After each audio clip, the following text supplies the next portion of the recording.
গোবিন্দের দুটি চরণ তলে বাম পদতলে 8টি চিহ্ন কি কি, আর দক্ষিণ পদতলে 11টি চিহ্ন কি কি। গোবিন্দের পদতলে শুধু কি লাল টকটকে রং, না আরো কিছু আছে?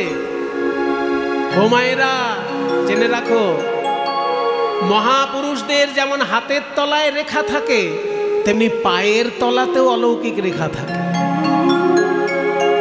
শুধু হাতের রেখা দেখে বোঝা যায় ইনি মহাপুরুষ তা নয়, পদতলের রেখাতেও বোঝা যায় যিনি অবতার পুরুষ না মহাপুরুষ। তা শ্রীকৃষ্ণের চরণ তলে যে যে চিহ্ন আছে সেইগুলো ভক্তগণের স্মরণ মননের বিষয়। গোবিন্দের দুটি চরণ, বাম চরণ আর ডান চরণ। বাম চরণ তলে রয়েছে 8টি চিহ্ন, আর ডান চরণের নিচে রয়েছে 11টি চিহ্ন, মোট 19টি চিহ্ন। এগুলো চিহ্ন নয়, স্বয়ং মা লক্ষ্মী এক একটা চিহ্ন রূপে বিরাজ করছেন গোবিন্দ পদতলে। সেই 19টি চিহ্ন কি কি সেগুলো আমি বলবো এখন। এইসব তত্ত্ব কথা তো সব জায়গায় বলার সুযোগ হয় না। বেশিরভাগ জায়গায় হইচই মার্কা কীর্তনের আসর, কীর্তনিয়ার কাছে সবসময় হইচই মার্কা গান বাজনা আশা করে বিভিন্ন জায়গায়। কিন্তু এইখানের ভক্তগণ শুনতে চেয়েছেন এই তত্ত্ব কথা, যার জন্য আমরা আজকে শুনতে পারবো।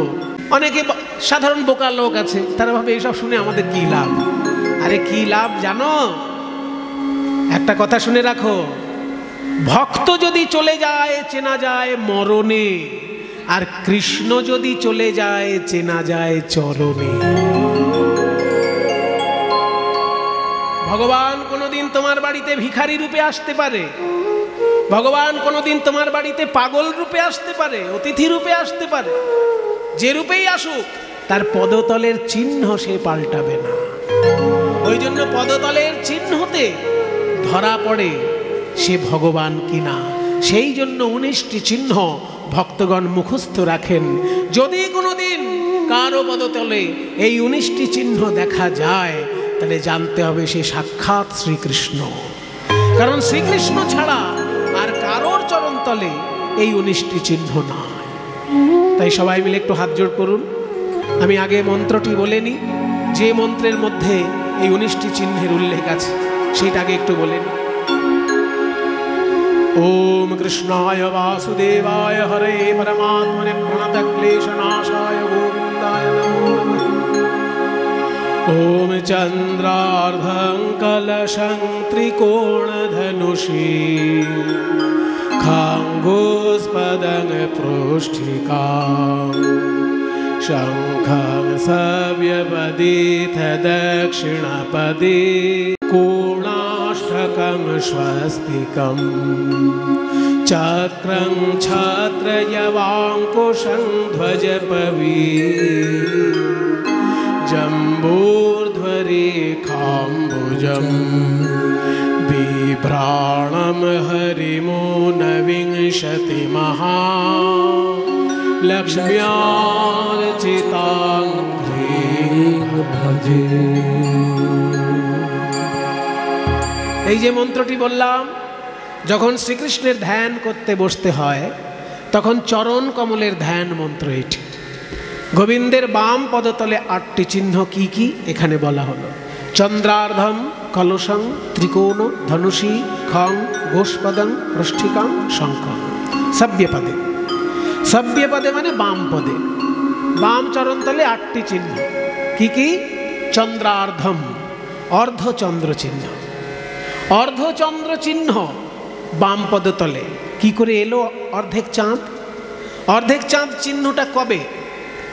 পূর্ণিমার দিন যদি পূর্ণ চাঁদ উদয় হয় তাহলে অর্ধেক চাঁদ কবে উঠবে? পূর্ণিমার দিন তো পূর্ণ চাঁদ নাকি? তাহলে পূর্ণ চাঁদ যদি পূর্ণিমার দিন দেখা যায় তাহলে অর্ধেক চাঁদ কবে দেখা যাবে? অনেকে বলবেন ভাই এইটা আবার জিজ্ঞেস করতে আছে, 15-র অর্ধেক করে দিন, তাহলে এই তো ঝামেলা ঠিক আছে, তাই না? 15তে পূর্ণিমা, 15 নম্বর তিথি হচ্ছে পূর্ণিমা, তাহলে 15 অর্ধেক করলে 7.5, 7.5 না, ওই রকম অর্ধেক হিসেব হবে না এখানে। শুনে রাখো, পূর্ণ চন্দ্র দেখি আমরা আকাশে। আকাশ আসলে চাঁদ হচ্ছে 16 কলায় পরিপূর্ণ, 15 কলায় নয়। 15 কলার চাঁদ আমরা দেখি আকাশে, আর 1 কলা চাঁদ আছে শিব ঠাকুরের মাথায়। এই 15 কলা আর 1 কলা মিলে 16 কলায় পরিপূর্ণ চাঁদ। এই চাঁদ সম্পূর্ণ হবে তখন যখন শিবের কপালের চাঁদটা এসে যুক্ত হবে। তার মানে 16 কলায় পরিপূর্ণ চাঁদ, তার অর্ধেক করলে অষ্টমী। অষ্টমীর দিনের যে চাঁদ সেটা হচ্ছে অর্ধেক চাঁদ। অষ্টমীর চাঁদ হচ্ছে অর্ধচন্দ্র। আর শ্রীকৃষ্ণের জন্ম কোন দিনে? অষ্টমী, জন্মাষ্টমী। সেই অষ্টমীর দিন যেহেতু শ্রীকৃষ্ণ জন্মগ্রহণ করেছিলেন, আকাশ থেকে চাঁদ এসে গোবিন্দ চরণে শরণ নিয়েছিল।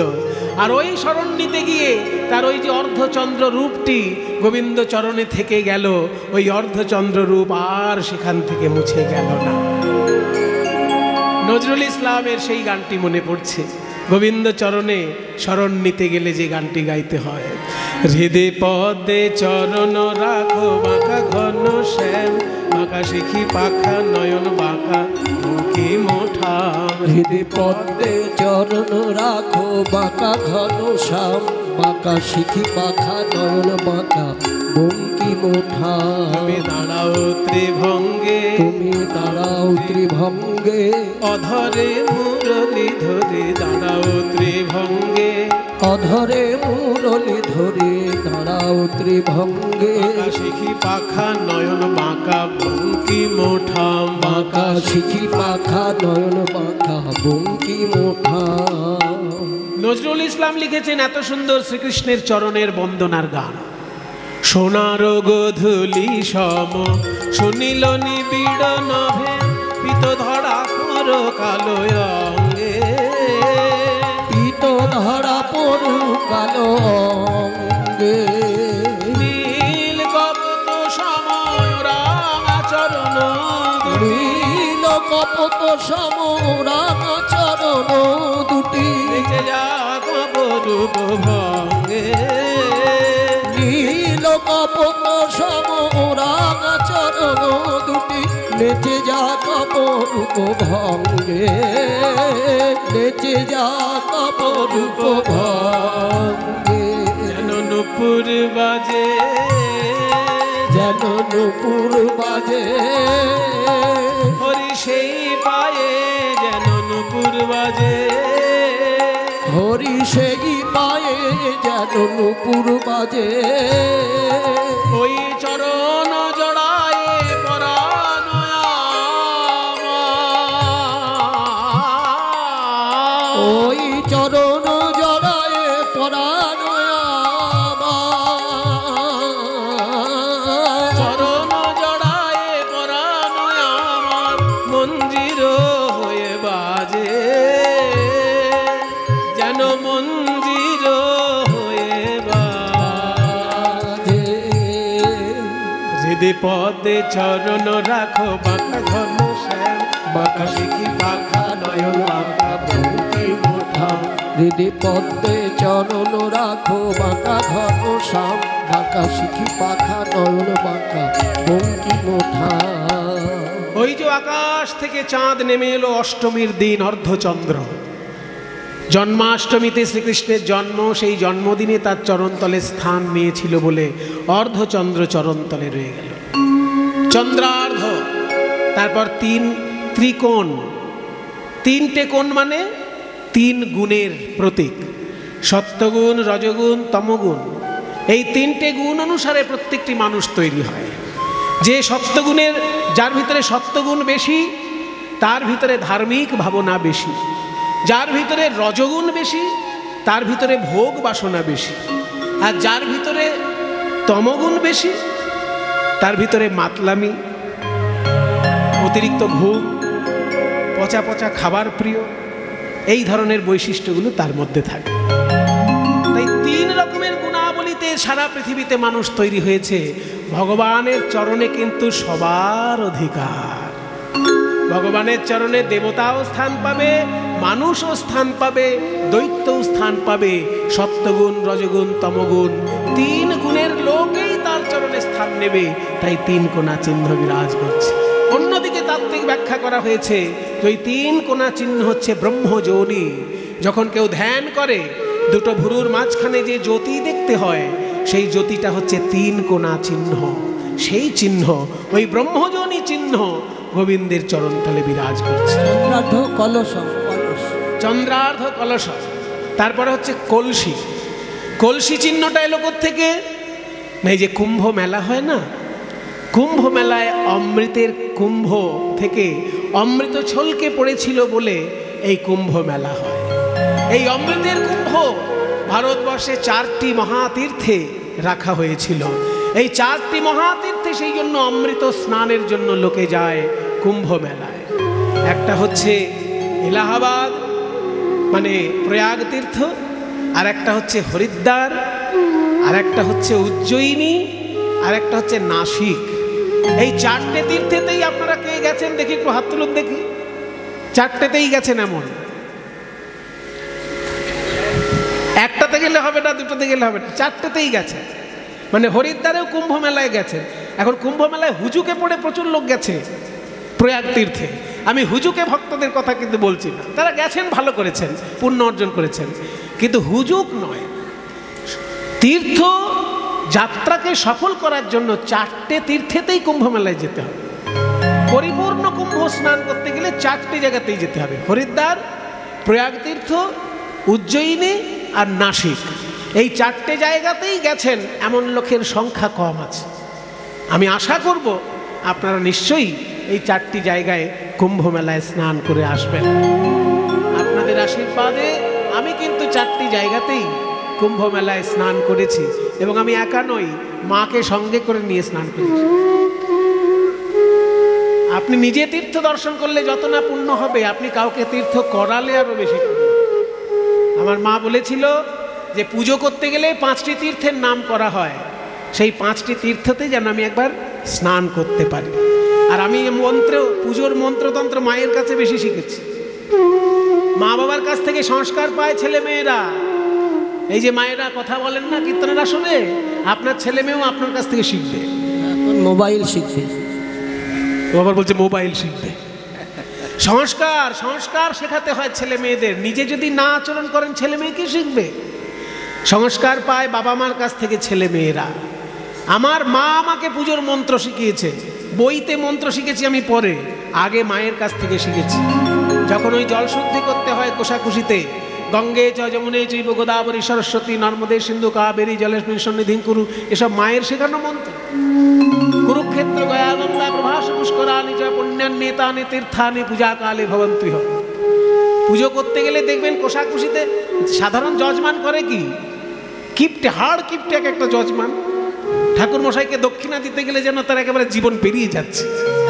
ওই জন্য পুজোটায় কি কি হয় কখনো ভালো করে খেয়ালই করে না। যে ঠাকুর মশাই যত কম দক্ষিণা নেবে সে তত ভালো ঠাকুর মশাই। এরকম কিপটেমি করবেন না। কিপটেমি করবেন যখন বাজে বাজে খাবার খাবেন, সেই সময় পয়সাটা কম খরচা করবেন। কিন্তু বাজে খাবার সময় আপনার পয়সা চলে যাচ্ছে জলের মতো, আর পুজোর সময় আপনার হাড় কিপটেমি, এগুলো দূর করুন। ভগবানের উদ্দেশ্যে একটু ভালো করে খরচা করবেন, দেখবেন কোন দিক দিয়ে ঘরে আপনার টাকা চলে আসছে আপনি বুঝতেই পারছেন। চারিদিক থেকে আপনার অর্থ আসবে। এইসব পুজোর মন্ত্র আমি মায়ের কাছে শিখেছি। যখন ওই কোষাকুষির মধ্যে জলটা শুদ্ধ করতে হয়, তখন 5টা তীর্থের নাম করতে হয়। ভাবা হয় যে 5টি তীর্থের জল এই কোষাকুষির মধ্যে চলে এলো। সেই 5টি তীর্থ কি কি? মা বলেছিল এইগুলো আমাকে দেখাবি। আমি 5টিই মাকে দেখাতে পেরেছি, এই আমার পরম সৌভাগ্য। আপনারাও শুনে রাখুন সেই 5টি তীর্থের নাম: কুরুক্ষেত্র, গয়া, গঙ্গা, প্রভাস এবং পুষ্কর। কুরুক্ষেত্র জানেন, দিল্লি পার করে যেতে হয়, দিল্লি থেকে উত্তর দিকে কুরুক্ষেত্র। আর গয়া এই যে বিহারে গয়া, বিষ্ণুর পাদ পদ্ম। আর গঙ্গা, গঙ্গা তো সারা দেশেই আছে, কিন্তু কোন জায়গায় গঙ্গা দর্শন করতে হয়? গঙ্গা দর্শন করতে হয় হরিদ্বারে কনখল তীর্থে। হরিদ্বারে যেখানে দক্ষ রাজার যজ্ঞ হয়েছিল, সেই তীর্থটার নাম হচ্ছে কনখল। দক্ষ রাজা যেখানে যজ্ঞ করেছিলেন, শিব ঠাকুর এসে যে যজ্ঞ পণ্ড করেছিলেন, ওটা গঙ্গার তীরে হরিদ্বারে, ওইখানে গঙ্গা দর্শন করলে তবে গঙ্গা দর্শন হল। সেই জন্য বলছে কনকহলে গঙ্গা পুণ্যা কুরুক্ষেত্রে সরস্বতী, কনকহলে গঙ্গা পুণ্যা কুরুক্ষেত্রে সরস্বতী। সরস্বতী নদী যদি দেখতে হয় কুরুক্ষেত্রে যেতে। এবার কুরুক্ষেত্রে সরস্বতী নদী দেখা যায় না, কারণ সরস্বতী নদী এখন বিলুপ্ত।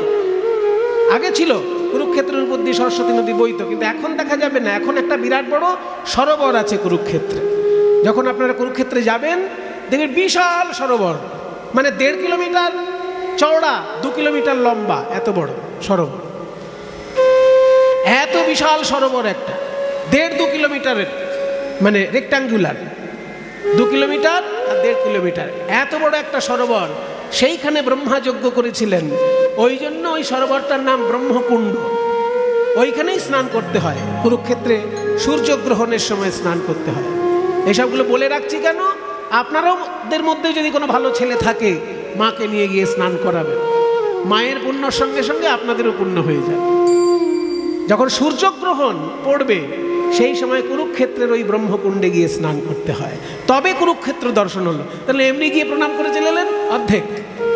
পরিপূর্ণ পুণ্য পেতে গেলে সূর্যগ্রহণ যখন হবে তখন কুরুক্ষেত্রে ওই ব্রহ্মকুণ্ডে স্নান করতে হয়, কারণ ওই ব্রহ্মকুণ্ডে কুরুক্ষেত্রে সূর্যগ্রহণের সময় রাধা কৃষ্ণ স্নান করতে এসেছিলেন, তাদের ওইখানে মিলন হয়েছে। রাধারানী এসেছিলেন বৃন্দাবনে থেকে, আর কৃষ্ণ এসেছিলেন দ্বারকা থেকে। যখন কৃষ্ণ বৃন্দাবন ছেড়ে চলে গেলেন দ্বারকায়, তারপর একবারই মিলন হয়েছিল রাধা কৃষ্ণের, সেটা কুরুক্ষেত্রে। দ্বারকা থেকে কৃষ্ণ এসেছিলেন আর বৃন্দাবন থেকে রাধারানী এসেছিলেন কুরুক্ষেত্রে সূর্যগ্রহণে স্নানের জন্য। সেই জন্য সূর্যগ্রহণে কুরুক্ষেত্রে ব্রহ্মকুণ্ডে স্নান করতে হয়, আর সেইখানের ওই সরস্বতী নদীর জলটাই ওই ব্রহ্মকুণ্ডে আছে। তাই সরস্বতী নদীতে যদি পুণ্য পেতে হয় তাহলে কুরুক্ষেত্রে যেতে হবে। ওই জন্য বলছে কনকহলে গঙ্গা পুণ্যা, গঙ্গাকে যদি ঠিক ঠিক পেতে হয় কনকহলে যেতে হবে। কনকহল মানে হচ্ছে দক্ষ রাজার বাড়ি, যেখানে হরিদ্বার, হরিদ্বারে কনকহল, ওইখানে গঙ্গা দর্শন করলে সঠিক গঙ্গা দর্শন হবে। আর কুরুক্ষেত্রে সরস্বতী নদী দর্শন করলে সঠিক দর্শন। আর নর্মদা বলছে সেয়ং মহাপুণ্যা নর্মদা সর্বত্র সর্বদা। নর্মদাকে যদি দর্শন করতে হয় বিশেষ জায়গার দরকার নেই, শুরু মাঝখান শেষ, মানে বদন, নাভি এবং চরণ, নর্মদা নদীর 3টে অংশ। নর্মদা যেখানে উৎপন্ন সেখানে হচ্ছে বদন, আর ওঙ্কারেশ্বর শিব মন্দির যেখানে আছে ওটা নাভি, আর গুজরাটে যেখানে গিয়ে নর্মদা সমুদ্রে মিশছে ওই জায়গাটা হচ্ছে চরণ। কাজেই নর্মদার সম্পূর্ণর মধ্যে যেখানে দর্শন করবেন সেখানেই পুণ্য। তাই বলছে গঙ্গা দর্শনে পুণ্য পেতে গেলে কনকহল, সরস্বতী নদী দর্শনে পুণ্য পেতে গেলে কুরুক্ষেত্র, আর নর্মদা নদী যেখানে দর্শন করবে সেখানেই পুণ্য। তাই 5টা তীর্থ হচ্ছে কুরুক্ষেত্র, গয়া, গঙ্গা, প্রভাস এবং পুষ্কর। প্রভাস তীর্থ হচ্ছে গুজরাটে সোমনাথ মন্দিরের কাছে, আর পুষ্কর তীর্থ হচ্ছে রাজস্থানে যেখানে আজমির শরীফ আছে। ব্রহ্মার মহাতীর্থ, সেই মহাতীর্থটা যাতে ক্ষতিগ্রস্ত হয় সেই জন্য আজমির শরীফ ওখানে বানানো হয়েছিল। যেখানে যেখানে হিন্দুদের মহাতীর্থ সেইখানেই বড় বড় মসজিদ তৈরি করা হয়েছে, মন্দির ভেঙে ভেঙে। যেমন রামচন্দ্রের জন্মস্থান ভেঙে বাবরি মসজিদ হয়েছে, শ্রীকৃষ্ণের জন্মস্থান ভেঙে সেখানে একটা বিরাট মসজিদ হয়েছে, বেনারসের শিব মন্দির ভেঙে বিরাট বড় মসজিদ হয়েছে। তেমনি যেখানে ব্রহ্মার বিরাট মন্দির ওই পুষ্কর তীর্থ, তারই পাশে আজমির শরীফ করা হয়েছে যাতে হিন্দুরা ওখানে বেশি যেতে না পারে। কিন্তু হিন্দুরা ধর্ম এত ভালোবাসে যে ওইখানে ব্রহ্মার উদ্দেশ্যে যারা প্রণাম করতে যায় তারা পুষ্করে গিয়ে ব্রহ্মার উদ্দেশ্যে প্রণাম করে। ওইখানে সরস্বতী নদীর আর এক অংশ আছে ব্রহ্মার পুষ্কর। আজমির শরীফও দেখা হয়ে যায়। আজমির শরীফ এমন একটা শরীফ সেখানে হিন্দু মুসলমান সবাই মিলেমিশেই ওই দরগায় প্রণাম করে। সেই আজমির শরীফের পাশেই পুষ্কর তীর্থ, ব্রহ্মার সুন্দর একটি মন্দির আছে, দর্শন করবে। তাই 5টি মহাতীর্থ কুরুক্ষেত্র, গয়া, গঙ্গা, প্রভাস, পুষ্কর।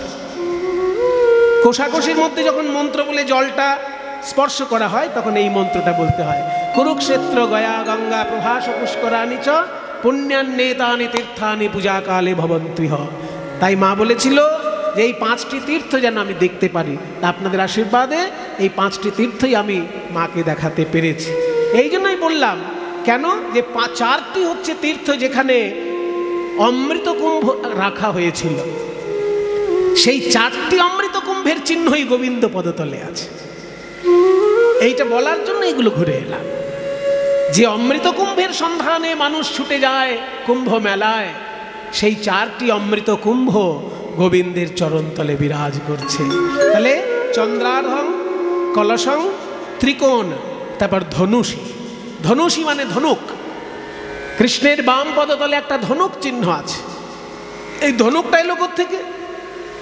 না, যখন শ্রীকৃষ্ণ রাসলীলা করবেন ভাবলেন, সেই সময় কামদেব এসে একের পর এক বাণ মারতে লাগলো। এবার কামদেব তো আর জানে না, কামদেব জানে অন্য সাধারণ দেবতাকে যেমন বাণ মারলে সে একেবারে থরহরিকম্প হয়ে যায়, কৃষ্ণও বোধহয় তাই হবে। কিন্তু কামদেব তো আর জানে না কাকে বাণ মেরেছে। কৃষ্ণ হলেন এমন ভগবান যার সান্নিধ্যে আসলে পরে জড় পদার্থেরও চৈতন্য লাভ হয়, জড় পদার্থেরও চৈতন্য লাভ হয়। এই যে মাইকের স্ট্যান্ড, জড় পদার্থ, নাচতে জানে না, গাইতে জানে না, সোজা দাঁড়িয়ে আছে। কিন্তু এই মাইকের স্ট্যান্ড যদি গোবিন্দের চরণে স্পর্শ পায়, এর ভেতর থেকেও গান বেরোবে, এর ভেতর থেকেও নাচ বেরোবে। জড় পদার্থও যদি গোবিন্দের চরণে স্পর্শ পায়, সে চৈতন্য পদার্থে পরিণত হয়। তাই বাণ যখন মারল কামদেব, সেই বাণ এসে কৃষ্ণ চরণে যেই স্পর্শ করেছে, কৃষ্ণের বুকে যেই বিঁধতে গেছে, কৃষ্ণের বুকে বিঁধতে পারল না। ভাবলো আমাদের প্রভু কামদেব ভুল করে গোবিন্দের বুকে বাণ মেরেছে, আমরা ক্ষমা চেয়ে নিই, আমরা ক্ষমা চেয়ে নিই আমাদের প্রভুর হয়ে, গোবিন্দের চরণে আমরা আশ্রয় নিই। এই বলে কামদেবের ওই বাণ কৃষ্ণের বুকে না বিধে চরণে এসে পড়ল।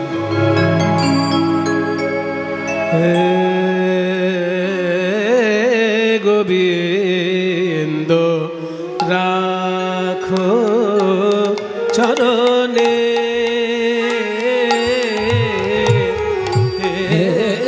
গোবিন্দ রাখো চরণে,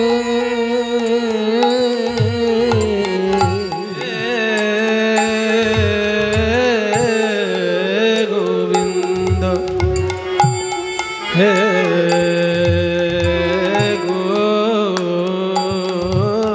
গোবিন্দ হে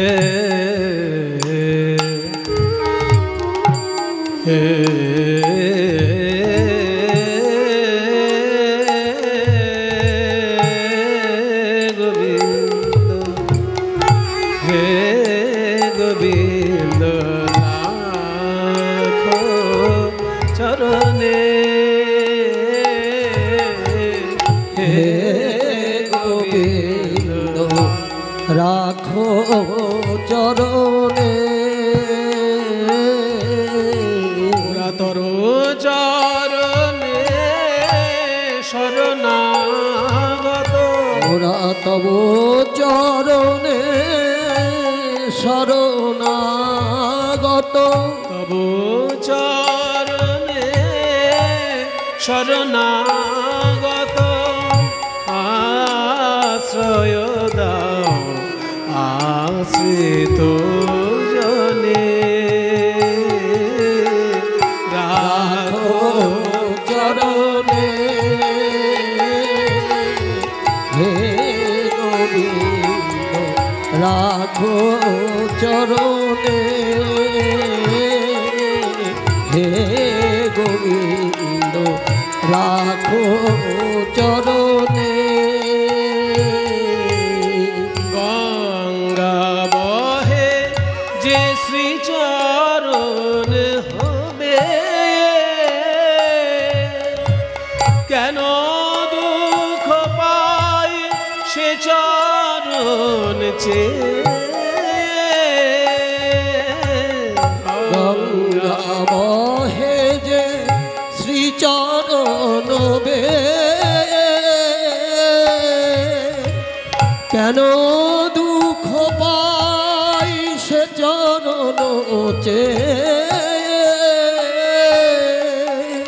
ত্রিতাপ জ্বালা হর হে শ্রী হরি, চাহ করুণা সিক্ত নয়নে, রাখো চরণে হে গোবিন্দ, রাখো চরণে হে গোবিন্দ, রাখো চরণে। মানুষের কাছে ভিক্ষা চাইলে মানুষ ফিরায় না, আর তোমার কাছে আমি চরণের প্রেম ভিক্ষা চাইছি, তুমি ফিরাবে। ভিক্ষা চাহিলে মানুষ নাহি ফিরায়, তোমার দুয়ারে হাত পাতিল যে ফিরাবে কি, ফিরাবে কি তুমি তাই। ভিক্ষা চাহিলে মানুষ নাহি ফিরায়, তোমার দুয়ারে হাত পাতিল যে ফিরাবে কি, ফিরাবে কি তুমি তাই। ত্রিতাপ তব চরণ ধরিয়া ডুবে মরি যদি, রবে কলঙ্ক ভুবনে, রাখো চরণে হে গোবিন্দ, রাখো চরণে মোরা তব চরণে শরণাগত, তব চরণে শরণাগত, আশ্রয় দাও আশ্রিত জনে, রাখো চরণে হে গোবিন্দ, রাখো গোবিন্দ, রাখো গোবিন্দ, রাখো চরণ।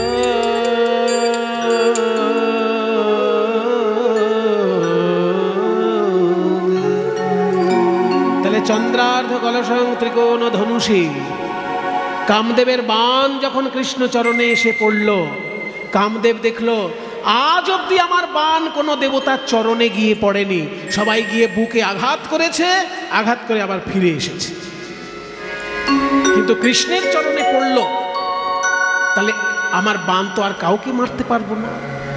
কামদেব নিজে এসে তখন কৃষ্ণ চরণে আশ্রয় নিলেন।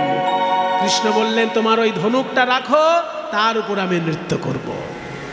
তাই ধনুকের উপর উঠে শ্রীকৃষ্ণ নৃত্য করেছিলেন রাসলীলায়, সেই ধনুক চিহ্ন গোবিন্দের পদতলে বিরাজ করছে, কামদেবের ধনুক চিহ্ন। চন্দ্রার্ধ কলসং ত্রিকোণ ধনুষী খং, খং মানে আকাশ, আকাশ হচ্ছে প্রতীক স্বরূপ গোল চিহ্ন গোবিন্দের পদতলে বিরাজ করছে, একটি গোল চিহ্ন। তারপরে গোষ্পদম, গোষ্পদম মানে গরুর খুর, গরুর খুরের চিহ্ন বাম পদে। কেন না, শ্রীকৃষ্ণ একটা গরুরূপী অসুর এসেছিল কৃষ্ণের কাছে, মানে শ্রীকৃষ্ণ তো গরুকে খুব ভালোবাসে, গরুকে মারবে না, এই জন্য একটা অসুর বুদ্ধি করে গরুর রূপ ধারণ করিয়ে এসেছে। শ্রীকৃষ্ণ গরুকে মারবে না, কারণ কৃষ্ণের প্রণাম মন্ত্র কি বলছে, নমো ব্রহ্মণ্য দেবায় গো ব্রাহ্মণ হিতায় হচ্ছে, তাহলে গরুকে মারবে না কৃষ্ণ। এই ভেবে একটা গরু রূপ ধারণ করে এক অসুর এসে কৃষ্ণকে গুতাচ্ছে। এবার কৃষ্ণ প্রথমে সেটাকে খুব একটা পাত্তা দেয়নি, কিন্তু তারপর থেকে গরুটা গুতিয়েই চলেছে। তখন ভাবলো যে আমার কোনো গরু আমায় গুতায় না, এ বেটা তখন থেকে গুতাচ্ছে কেন। তারপরে খেয়াল করলেন কৃষ্ণ যে সব গরুর ছায়া পড়ছে, এই বেটার ছায়া পড়ছে না। তখন বুঝলো এই বেটা গরুই নয়, কারণ সবার ছায়া পড়ছে, এর ছায়া পড়ছে না, এ তাহলে কোনো অসুর হবে। এই বলে ওই গরুটার পা ধরে বন বন করে ঘুরাতে ঘুরাতে তুলে আছা। অসুরকে এইভাবে বধ করলেন, গরু রূপে এসেছিল তাকে বধ করলেন, তার উপর উঠে নৃত্য করেছিলেন বলে তার সেই খুরের চিহ্ন গোবিন্দের পদতলে বিরাজ করছে। এর তত্ত্বটা হলো এই যে কৃষ্ণের হাতে যদি কেউ প্রাণত্যাগও করে তাকেও কৃষ্ণ চরণ ছাড়া করে না, তাকেও কৃষ্ণ নিজ চরণে রাখেন। তাই গরুর খুরের চিহ্ন তার পায়ের তলে। খং গোষ্পদং প্রষ্ঠিকাং, প্রষ্ঠিকাং মানে পুঁটি মাছ, পুঁটি মাছের একটা চিহ্ন গোবিন্দের পদতলে। এতক্ষণে অনেক ভক্ত এবার নড়ে চড়ে বসেছে, যাক এবার একটু মাছ টাছের আলোচনা হচ্ছে। পুঁটি মাছ নিয়ে অত উল্লসিত হবার কিছু নেই। এখানে পুঁটি মাছ বলতে যে পুঁটি মাছ আপনারা দেখেন ওই পুঁটি মাছ নয়। তাহলে কোন পুঁটি মাছ? এখানে পুঁটি মাছ হচ্ছে মৎস্য অবতার রূপে যখন ভগবান এসেছিলেন প্রথমে তিনি পুঁটি মাছ রূপে দেখা দিয়েছিলেন, প্রথমে তিনি পুঁটি মাছ রূপে দেখা দিয়েছিলেন, তারপরে তিনি সেই রূপ বদল করে শিঙি মাছে পরিণত হয়েছিলেন। মানে একবার মহারাজ মনু ভাবলেন যে আমি অনেক দান করব, দান করতে করতে দান যখন সম্পূর্ণ হয়েছে সেই সময় মনু ভাবলেন এইবার একটু স্নান করি, কারণ দান সম্পূর্ণ হয়েছে, এবার স্নান করব। যেই না স্নান করতে গেছে অমনি হাতের মধ্যে একটা পুঁটি মাছ এসেছে, পুঁটি মাছ। এবার এই পুঁটি মাছটাকে দেখে মনু বলছেন এই রে, স্নান করতে নামলাম, দান করার পর আবার পুঁটি মাছ চলে এলো কেন? যেই ভাষাতে গেছে অমনি পুঁটি মাছটা কথা বলছে।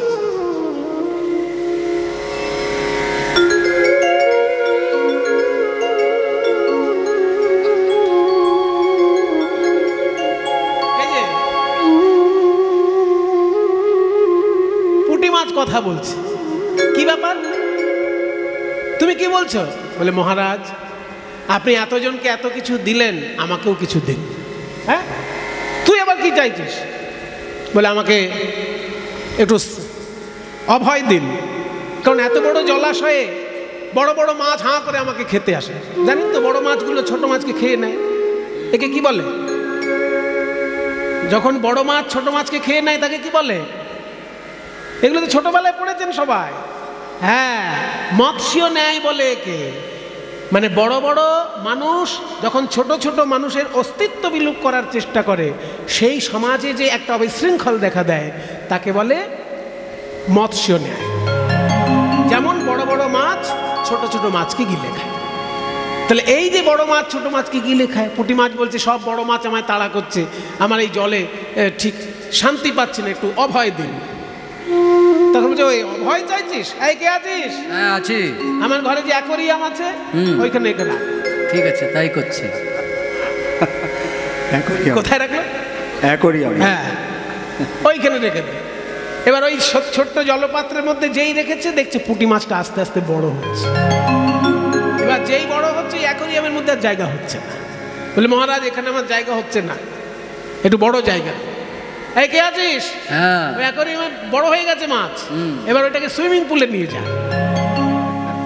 রাজা তো, তার সুইমিং পুলও আছে, বিরাট বড় তার সন্তরণ স্থল। সেইখানে নিয়ে গিয়ে যখনই মাছটাকে ফেলেছে দেখছে সুইমিং পুলের মতন বড় হয়ে গেছে, সেইখানেও জায়গা হচ্ছে না। বলে মহারাজ এখানেও আমার জায়গা হচ্ছে না। মানে সর্বনাশ, তাহলে কি হলো, কি মাছ? বলে আমার তাহলে দিঘি যেটা আছে যেখানে আমার পদ্ম ফুলগুলো আসে ওইখানে নিয়ে। দিঘিতে যেই ফেলেছে দেখছে দিঘির মতো বড় হয়ে গেছে। যে জলাশয়ে রাখে সেইখানেই বিশাল আকার ধারণ করে। তখন রাজা বুঝতে পারলো যে এটা কোনো মাছ নয়, নিশ্চয়ই কোনো দেবতা আমাকে ছলনা করছে। তখন রাজা হাত জোড় করে বলছে দয়া করে বলুন আপনি কে? আপনি নিশ্চয়ই পুঁটি মাছ নন। তখন সেইখান থেকে বিষ্ণু শঙ্খচক্র গদা পদ্মধারী বিষ্ণু দর্শন দিয়ে বললেন রাজা আমি হলাম নারায়ণ, পুঁটি মাছ রূপে তোমার কাছে এসেছিলাম তোমার অহংকার চূর্ণ করার জন্য। তুমি একটা পুঁটি মাছকে জায়গা দিতে পারো না, তুমি কি দান করবে লোককে? তাই আমি তোমাকে দর্শন দিলাম পুঁটি মাছ রূপে। তখন মনু বললেন যে আপনি তো অন্য রূপেও আমাকে দর্শন দিয়ে অহংকার চূর্ণ করতে পারতেন, পুঁটি মাছটাই কেন হলেন? তখন বললেন, ভালোই জিজ্ঞাসা করেছে। কিছুদিন পর মহাপ্রলয় হবে, তখন আমি মৎস্য অবতার রূপে আসব। আগে থেকে আমি তোমাকে মৎস্য অবতারের একটি রূপ দর্শন করালাম। কিছুদিন পর মহাপ্রলয় যখন হবে, সব ভেসে যাবে, তখন তুমি সমস্ত সৃষ্টি রক্ষা করবে একটা জাহাজের মধ্যে, আর সেই জাহাজটা ভেসে থাকবে একটি শিঙি মাছের কাঁটার সঙ্গে নোঙর করে। সেই শিঙি মাছটা আমিই হব, আমিই মৎস্য অবতার রূপে সৃষ্টি রক্ষা করব। তাই মৎস্য অবতার হয়েছিলেন ভগবান শিঙি মাছ রূপে, কিন্তু তারও আগে পুঁটি মাছ রূপে মনু রাজাকে দেখা দিয়েছিলেন বলে সকল অবতারের প্রথম অবতার মৎস্য অবতার। আবার মৎস্য অবতারের প্রথম রূপ পুঁটি মাছ, সেই জন্য পুঁটি মাছ চিহ্ন গোবিন্দের পদতলে বিরাজ করছে। জয় জগদীশ হরে, জয় জগদীশ হরে, জয় জগদীশ হরে, জয় জগদীশ হরে, জয় জগদীশ হরে, জয় জগদীশ হরে, জয় জগদীশ হরে, জয় জগদীশ হরে, জয় জগদীশ হরে, জয় জগদীশ হরে। প্রলয় পয়োধি জলে ধৃতবান শিবেদম বিহিত বহিত্র চরিত্রমখেদম কেশবধৃত মীন শরীর, কেশবধৃত মীন শরীর, জয় জগদীশ হরে, জয় জগদীশ হরে, জয় জগদীশ হরে। আজকে 8টা চিহ্নই বলবো বিস্তারিতভাবে, বাকিগুলো উল্লেখ করব। কয়টি বলেছি অবধি? চন্দ্রার্ধ, কলসং, ত্রিকোণ, ধনুষী, খং, গোষ্পদং, প্রষ্ঠিকাং। পুঁটি মাছ পর্যন্ত বলা হয়ে গেছে। 7টা বলা হয়েছে, আর একটা বলবো। শঙ্খম, অষ্টম চিহ্ন হচ্ছে শঙ্খ মানে শাঁখ। গোবিন্দের বাম পদতলে মোট 8টি চিহ্ন, তার মধ্যে অষ্টম চিহ্নটি হলো শাঁখ। এই শঙ্খ চিহ্ন এলো কি করে? একজন অসুর যজ্ঞ পণ্ড করে দিয়ে সমুদ্রের মধ্যে শঙ্খের মধ্যে গিয়ে লুকাতো। শঙ্খের মধ্যে গিয়ে লুকাতো, তার নাম হচ্ছে পঞ্চজন। পঞ্চজন মানে এখানে 5 জন নয়, অসুরটার নাম পঞ্চজন। সে শঙ্খের মধ্যে গিয়ে লুকাতো। কৃষ্ণ যখন সে কথা জানতে পারলেন, সেই পঞ্চজন অসুরকে বধ করে তার শঙ্খটা নিয়ে এসেছিলেন। আর সেই শঙ্খই পরবর্তীকালে কুরুক্ষেত্রের যুদ্ধ প্রাঙ্গণে কৃষ্ণ বাজিয়েছিলেন। শ্রীমদ্ ভগবদ গীতার প্রথম অধ্যায় পড়ে দেখবেন, সেখানে শ্রীকৃষ্ণের শঙ্খটার নাম লেখা আছে, পঞ্চজন্যং ঋষিকেশ শঙ্খং দধ্নৌ প্রতাপবা। কৃষ্ণ যে শঙ্খটি বাজিয়েছিলেন তার নাম পাঞ্চজন্য শঙ্খ, কারণ 5 জন অসুরকে বধ করে ওই শঙ্খটা তিনি এনেছিলেন। সেই শঙ্খের উপর উঠে যেহেতু বধ করতে হয়েছিল, তাই জন্য শঙ্খ চিহ্ন তার বাম পদতলে রয়েছে।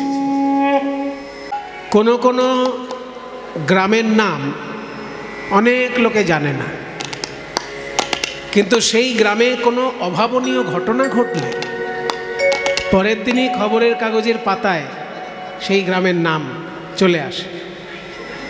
মনে করুন এই কৃষ্ণবাবুর গ্রাম, ওনার গ্রামের নাম কেউ জানে না। কি নাম? ওই দেখুন, ওনার গ্রামের নাম হচ্ছে একতালা।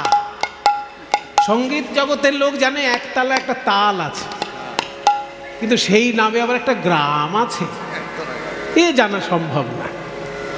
কিন্তু ওই গ্রামের নাম সবাই জেনে ফেলবে যদি ওই গ্রামে হেলিকপ্টারে করে রাষ্ট্রপতি নেমে আসে, তাই না? হঠাৎ করে যদি রাষ্ট্রপতির মনে হলো আমি একতলা গ্রামটা একটু দেখতে যাব, এবার যদি হেলিকপ্টারে করে রাষ্ট্রপতি নামেন ওই গ্রামে, পরের দিনই খবরের কাগজের পাতায় পাতায় ওই গ্রামের নাম, এবং সমস্ত মানুষের মুখে মুখে ওই গ্রামের নাম। জানিস এর মজ পাড়াগা একটা গ্রামে রাষ্ট্রপতি নেমে এসেছে, ওই গ্রামটার নাম সবাই জানবে। তো ঠিক তেমনি বৃন্দাবনের নাম শাস্ত্রের পাতায় পাতায়, ভক্তের মুখে মুখে। কেন না? ওখানে বিশ্ব ব্রহ্মাণ্ডের সর্বশ্রেষ্ঠ রাষ্ট্রপতি প্রাণ গোবিন্দ গোলক থেকে ভুলোকে নেমে এসেছিলেন ওই গ্রামে।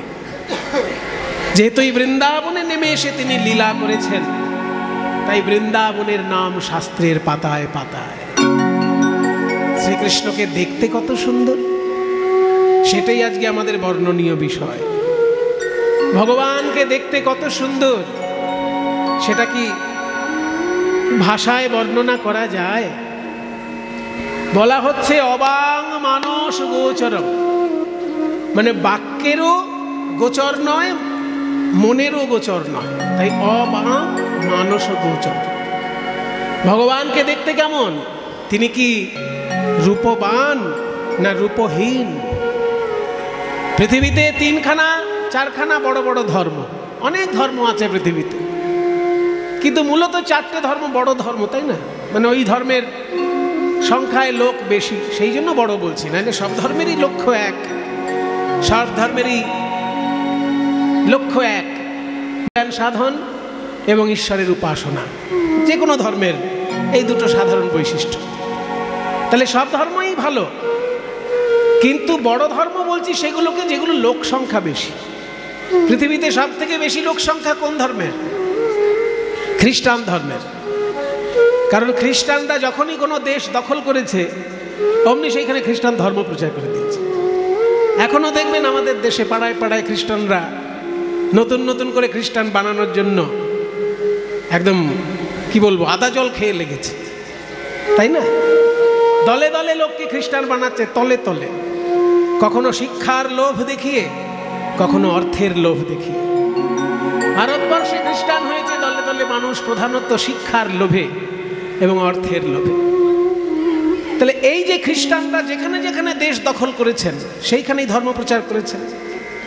ইসলাম ধর্মেরও একই ব্যাপার, যেখানে যেখানে তারা দেশ দখল করেছেন, সেইখানে পুরনো ধর্মকে একদম ধূলিসাৎ করে দিয়ে নিজের ধর্মকে প্রতিষ্ঠা করেছেন। তার সব থেকে বড় উদাহরণ ইরান।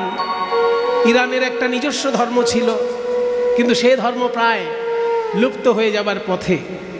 ধর্ম বাঁচানোর জন্য ইরান থেকে কিছু লোক ভারতবর্ষে পালিয়ে এসেছিল, তাই ইরানের ধর্ম ভারতবর্ষে টিকে আছে। ইরানে টিকে আছে কিনা সন্দেহ। তার সব থেকে বড় উদাহরণ হচ্ছে টাটা জামশেদজি, যার লরি, যার গাড়ি, টাটার গাড়ি, টাটার লরি, টাটার সেফটি পিন, টাটা নুন, টাটায় টাটায় একদম চারিদিকে কোম্পানিতে ছেয়ে গেছে। এই টাটা কিন্তু হিন্দু নয়, ইরানের হিন্দু। ইরানে তাদের হাজার হাজার বছর প্রাচীন ধর্ম, সেই ধর্ম তারা বাঁচাতে পারেনি ইরানে, ভারতে এসে বাঁচিয়ে রেখেছে। ভারতে কেউ তাদেরকে জোর করে ধর্মান্তরিত করেনি, তারা নিজেরা নিজের সসম্মানে ধর্ম বজায় রেখে ভারতবর্ষে ব্যবসা করছে। তাহলে পৃথিবীতে সব থেকে বেশি লোক হচ্ছে খ্রিস্টান ধর্মে, তারপরেই জনসংখ্যার দিক দিয়ে মুসলমান ধর্ম, এবং তারপরেই জনসংখ্যার দিক দিয়ে হিন্দু ধর্ম, আর তারপরে জনসংখ্যার দিক দিয়ে বৌদ্ধ ধর্ম, তারপর আর যা যা আছে শিখ ধর্ম, অমুক তমুক, জৈন, শিখ, এরা সব সংখ্যায় অল্প কিন্তু বড় বড় ধর্ম। যেমন জৈন ধর্ম খুব বড় ধর্ম, কিন্তু সংখ্যায় অল্প। রাজস্থানে কিছু আর গুজরাটে কিছু। মূলত জৈন ধর্মের ব্যাপক প্রসার দেখা যায় রাজস্থান আর গুজরাট, কারণ ওই দেশে বৈশ্য জাতির লোকেরা বেশি করে জৈন ধর্ম গ্রহণ করেছিল। কারণ বৈশ্য জাতির লোকেরা দেখলো যে হিন্দু ধর্মে থেকে আমরা তো ব্রাহ্মণের উপরে উঠতে কোনোদিনই পারবো না, কিন্তু জৈন ধর্মের নাম লেখালে অন্তত সমাজে উপরে আমাদের স্থান থাকবে। সেই জন্য বৈশ্য জাতির লোকেরা বেশিরভাগ জৈন ধর্ম অবলম্বন করেছেন এবং তারা সসম্মানে ব্যবসা করে চলেছেন সারা ভারতবর্ষ বা সারা পৃথিবী জুড়ে। তাহলে এই যে বড় বড় ধর্ম, সমস্ত ধর্মে ঈশ্বর সম্পর্কে আলোচনা আছে, কিন্তু ঈশ্বরের রূপ আছে না রূপ নেই, এটা একটা বড় প্রশ্ন। কোন কোন ধর্ম বলে ঈশ্বর রূপবান, আবার কোন কোন ধর্ম বলে ঈশ্বর জ্যোতি স্বরূপ, রূপ নেই, এটা তো জ্যোতি আছে। আবার কোন কোন ধর্ম বলে ঈশ্বর জ্যোতিও নয়, মূর্তিও নয়, কিছুই না, নিরাকার একটি স্বরূপ ঈশ্বর। যেমন বৌদ্ধ ধর্মে কোনো মূর্তি বা কোনো জ্যোতি বৌদ্ধ ধর্মে স্মরণ করা হয় না। তাহলে ভগবানের কি আসলে রূপ কিছু আছে না নেই? এই প্রশ্ন যদি করেন তাহলে বাংলার কবি সব থেকে ভালো উত্তর দিয়েছে।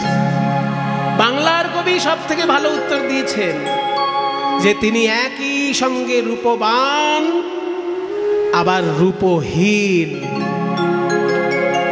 বলে একই সঙ্গে রূপবান আর রূপহীন হয় কি করে?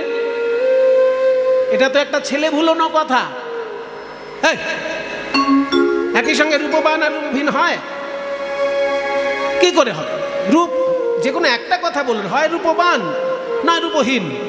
আপনি বলছেন রূপবান আবার রূপহীন। বলে শোনো, পৃথিবীতে এমন কিছু উদাহরণ আছে যেগুলো একই সঙ্গে রূপবান আবার রূপহীন। ঈশ্বর ঠিক সেই রকম। কোন জিনিসটা রূপবান আর রূপহীন একসঙ্গে? বলে যেমন আকাশ।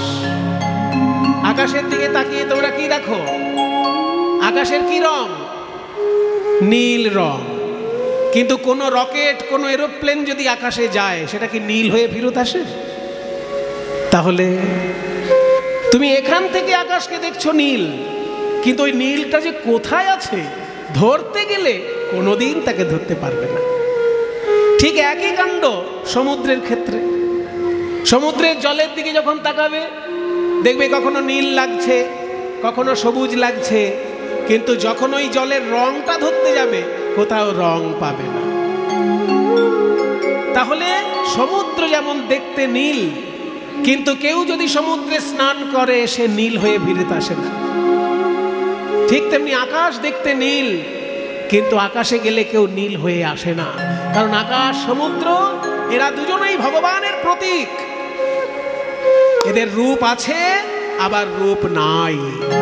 তুমি অরূপ স্বরূপ সগুণ নির্গুণ দয়াল ভয়াল হরি হে।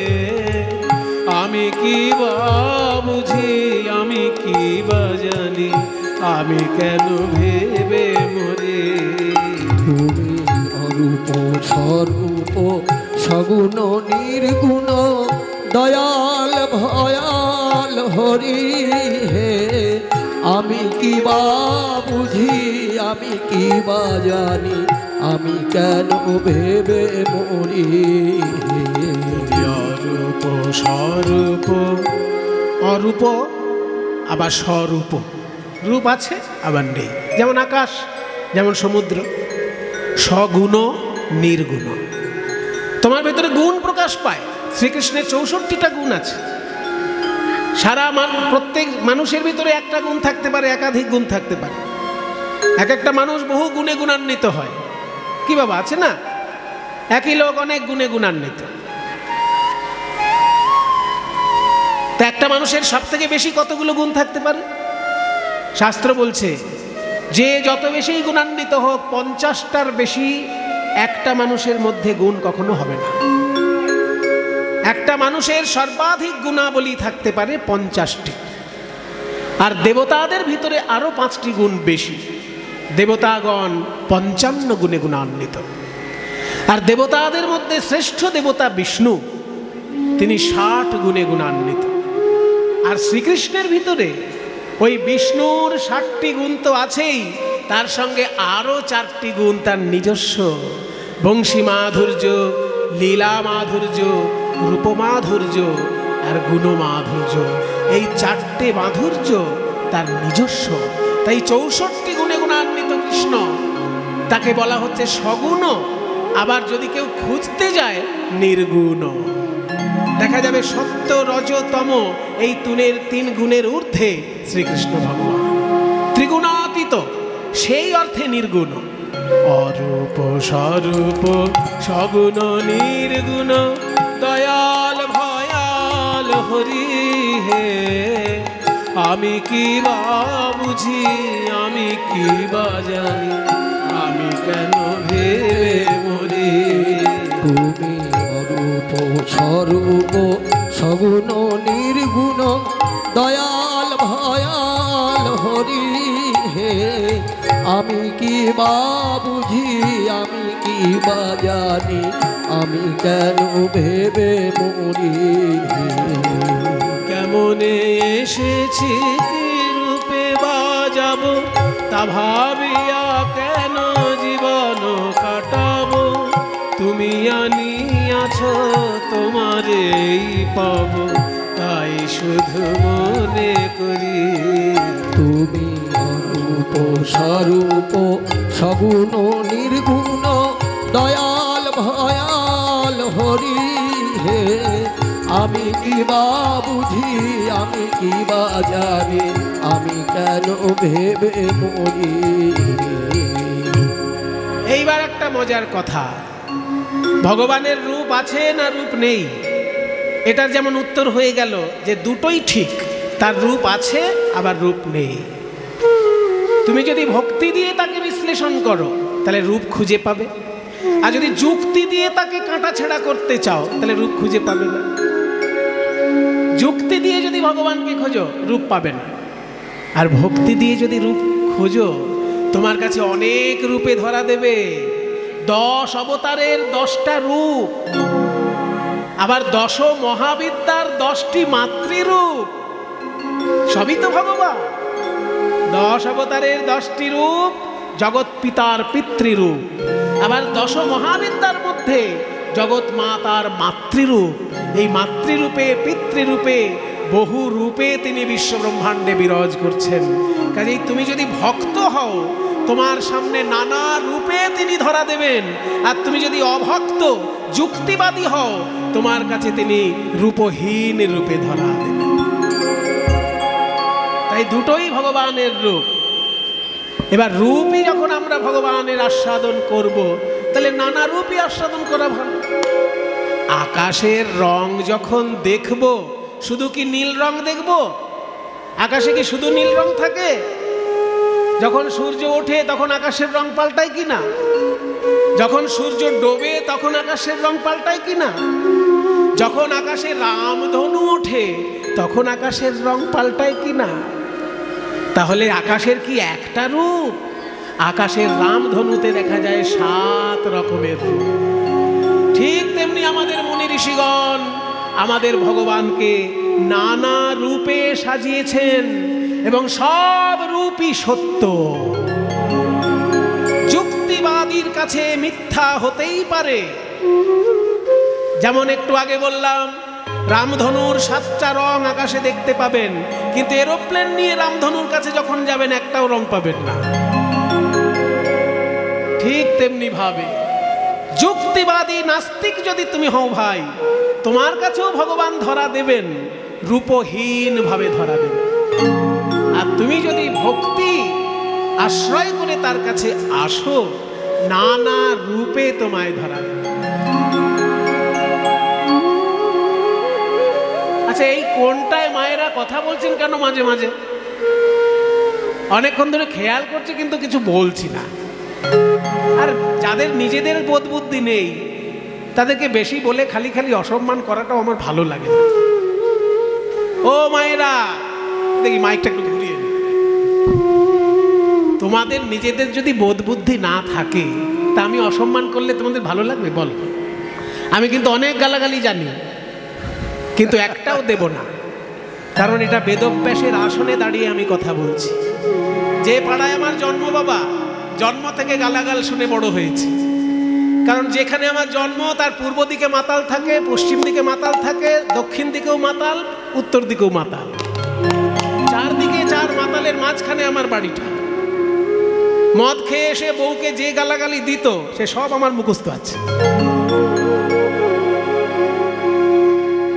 কিন্তু আমি যে আসনটায় দাঁড়িয়েছি মায়েরা, এটা ভদ্রলোকের আসন, এটা হচ্ছে আচার্যের আসন, এটা হচ্ছে বেদব্যাসের আসন, নারদ মুনির আসন। সেই জন্য গালাগালি তো আমার মুখে শোভা পাবে না। ওই জন্য ভদ্রভাবেই বলছি, আপনারা কেউ কথা বলবেন না। যদি কথা বলার ইচ্ছা হয় বাড়ি চলে যান না, গিয়ে বরের সঙ্গে যত খুশি গল্প করুন।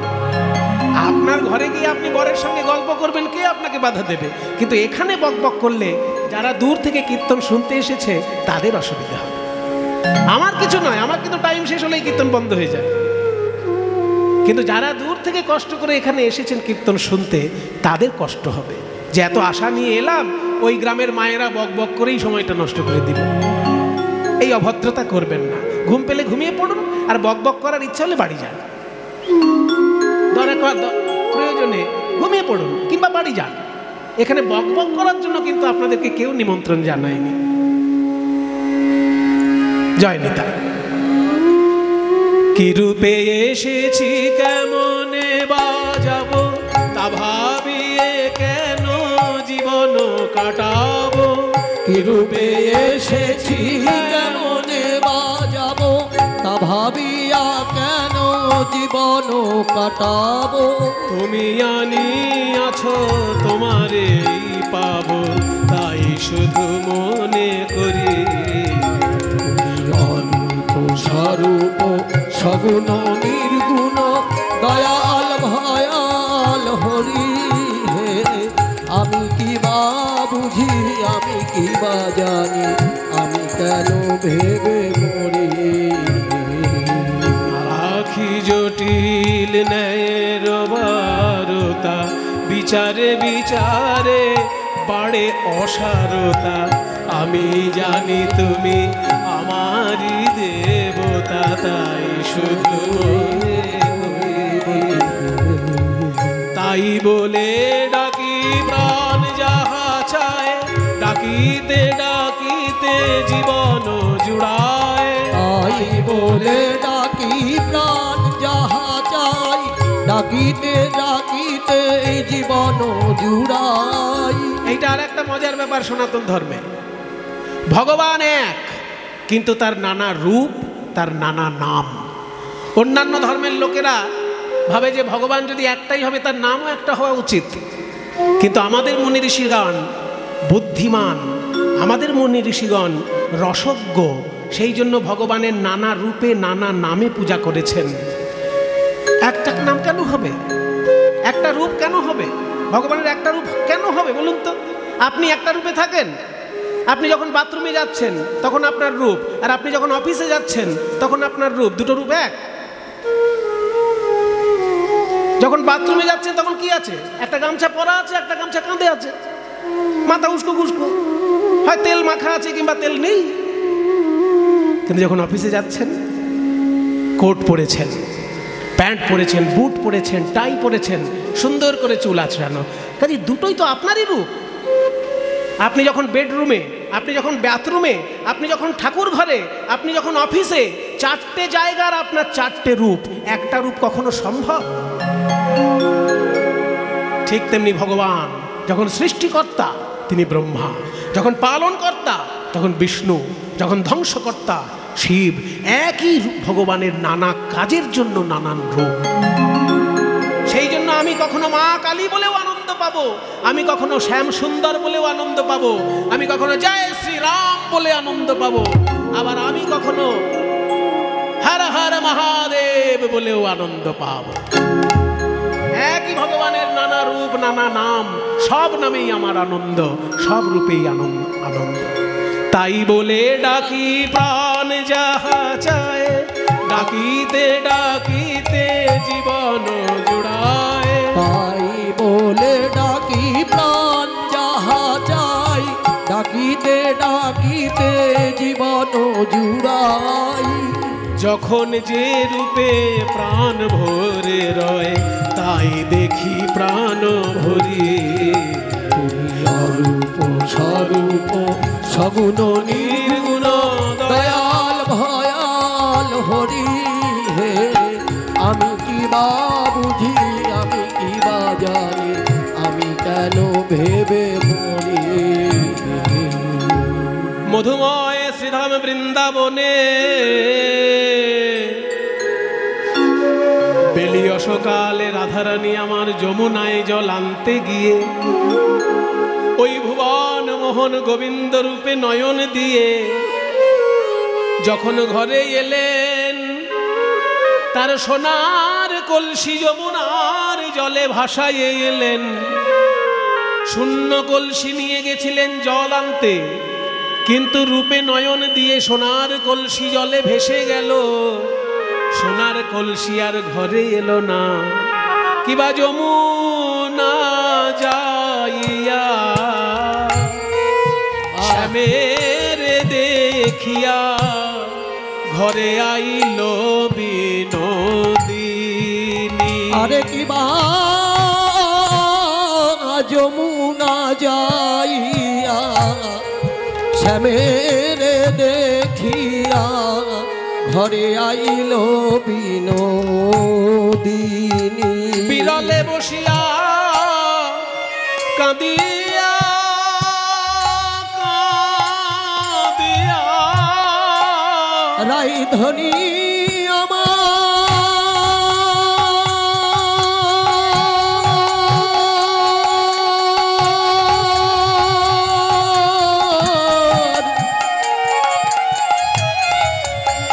রাইধনী আমার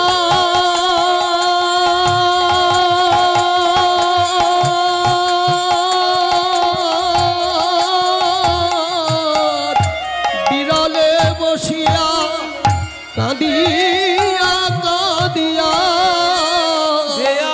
এসে মোর পোখানি হেন কালে তথা আইলা ললিতা রাই দেখি বারতরে হেন কালে তথা আইলা ললিতা রায় দেখিবার তলে কি লাগিয়া ধ্বনি এমন হইলে রাধে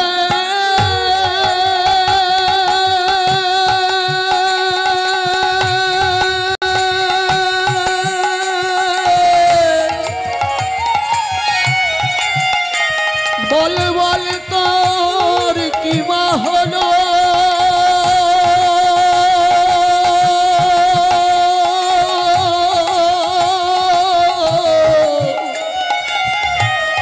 নিরজনে বসে বসে কাঁদছ কেন রাধে গো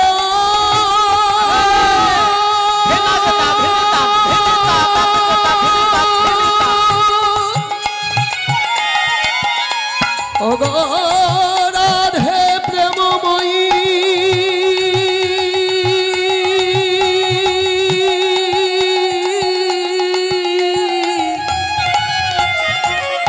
নিরজনে বসে বসে কাঁদছ কেন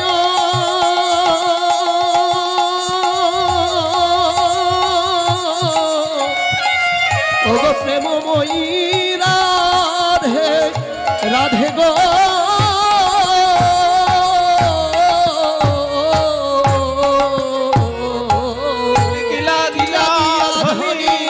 এমন হইলে নয়ন ঝুরে এই রূপ দেখে কেউ কাঁদে নাকি গো, রূপ দেখে কেউ কাঁদে নাকি গো, বল গো রাধে তোর কি হয়েছে, রূপ দেখে কেউ কাঁদে নাকি গো, বল গো রাধে কি হয়েছে, রূপ দেখে কেউ কাঁদে নাকি গো। সোনার কলসি আমার যমুনার জলে ভেসে গেছে। হ্যাঁ, সোনার কলসি যমুনার জলে ভেসে গেছে। কি করে ভেসে গেল? আর বলিস না সখী, সোনার কলসি নিয়ে রাধারানী যখন জল ভরতে গেছিলেন, ওই মোহন রূপে যেই একবার নয়ন দিয়েছেন, এমন ভাবে নয়নের পাছে পাছে মন চলে গিয়েছে যে হাত থেকে সোনার কলসি ছুটে গেছে। আর যমুনার ঢেউয়ের তালে তালে সোনার কলসি বহু দূর। শেষকালে বাড়িতে যখন রাধারানী বিনা কলসিতে ফিরে এসেছেন, জটিলা কুটিলা বললেন, আবাও এমন ভাব করছে যেন কিছুই জানে না, মুখের ঢং দেখো। রাজার মেয়ে বাপের বাড়িতে, শ্বশুর বাড়িতে রাজার মেয়ে না, চরণের দাসী। অলক্ষী কোথাকার, সোনার কলসি জলে ভাসিয়ে এসেছো অলক্ষী। বাপের বাড়ি শিক্ষা দেয়নি যে সোনা হারানো অলক্ষীর কাজ। ললিতা বিশাখা বলছে, দেখুন মা, আমাদের রাধারানী তো রাজার মেয়ে, এই রকম ভাষা শুনে অভ্যস্ত নয়। আপনি এক কাজ করুন, রাধারানীকে আমাদের কাছে দিয়ে দিন, আমরা জিজ্ঞেস করছি সোনার কলসি কোথায় হারালো। যদি খুঁজে না পায় ওর বাবাকে বলে আমি দুখানা সোনার কলসি আনিয়ে দেবো। হ্যাঁ হ্যাঁ তাই করো, চোখের সামনে থেকে বিদায় করো। রাধারানীকে সঙ্গে নিয়ে সখীগণ বলছেন, ওগো রাধে, তুই বড় বুদ্ধিমতী গুণবতী, সোনার কলসি হারাবি এ তো আমাদের বিশ্বাস হয় না। বল বল কেন সোনার কলসি হারায়ে গেল? রাধারানী বলে, ললিতা রে,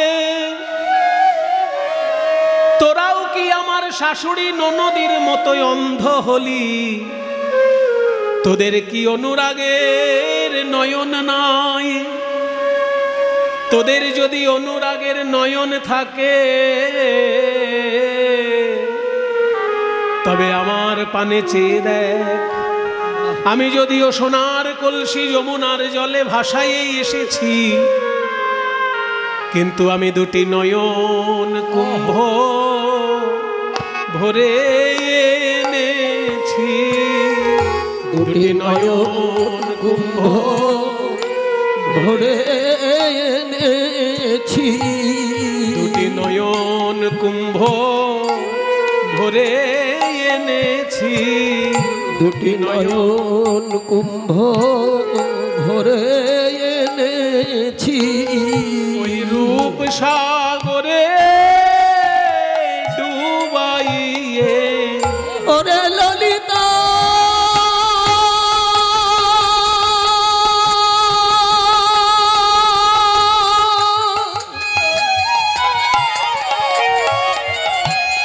বিশাখা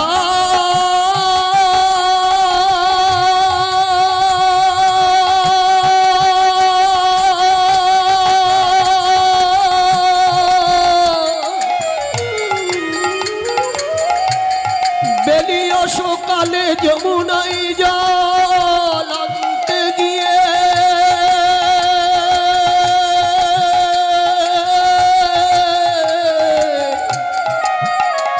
কৃষ্ণের রূপ সাগরে নয়ন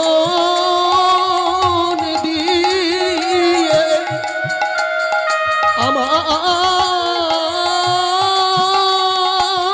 দুটি নয়ন কুম্ভ ভরে এনেছি।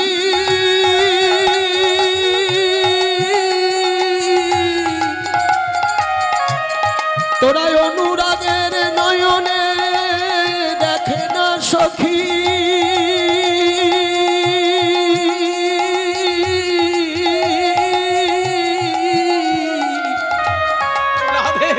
ললিতা রাধে রাধে, তুই যে রূপ দর্শন করেছিস আমাদের তাহলে খুলে বল। গোবিন্দের রাঙা চরণ, যেদিন যে অঙ্গে নয়ন দি সেই অঙ্গে যেন নয়ন আবিষ্ট থাকে। আজ আমি দেখলাম গোবিন্দের দুটি রাঙা চরণের কেমন মাধুর্য। পদটা আগে বলি, তারপর গানটা গাইলে আপনাদের বুঝতে সুবিধা হবে। অরুণিত চরণে রণিত মণি মঞ্জির আধ আধ পদ চলনি রস। আবার বলছি, অরুণিত চরণে, অরুণিত মানে আগে বললাম না, অরুণ মানে সকালের লাল টকটকে সূর্য, ওই লাল টকটকে গোবিন্দের পায়ের তলা, তাই বলছে অরুণিত চরণে। রণিত মানে রুনুঝুনু করছে। মণি মঞ্জির, মণি মানে রত্ন, মঞ্জির মানে নূপুর, রত্ন শোভিত নূপুর রাঙা চরণে রুনুঝুনু করে বাজছে। অরুণিত চরণে রণিত মণি মঞ্জির আধ আধ পদ চলনি রসাল। অর্ধেক অর্ধেক পায়ে, অর্ধেক অর্ধেক পায়ে হেঁটে যাচ্ছে রসাল ভঙ্গিতে। আধ আধ পদ চলনি রসাল। মধ্যম দাস খুশি গান, অরুণিত চরণে। বিলাবল রাগে মধ্যম দশখুশি তালের গান। গোবিন্দের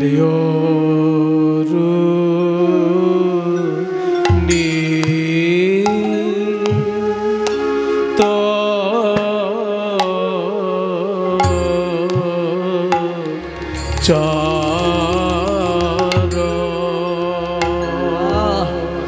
ধরে ধরে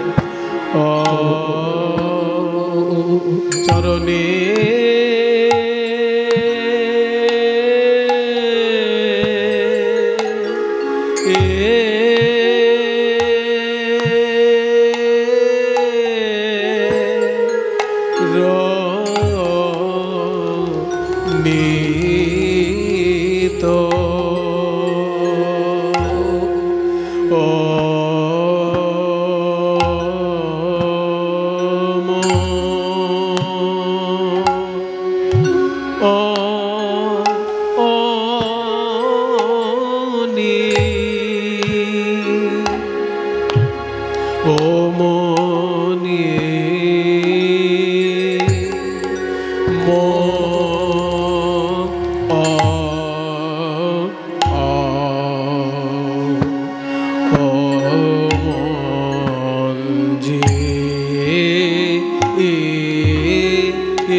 না গো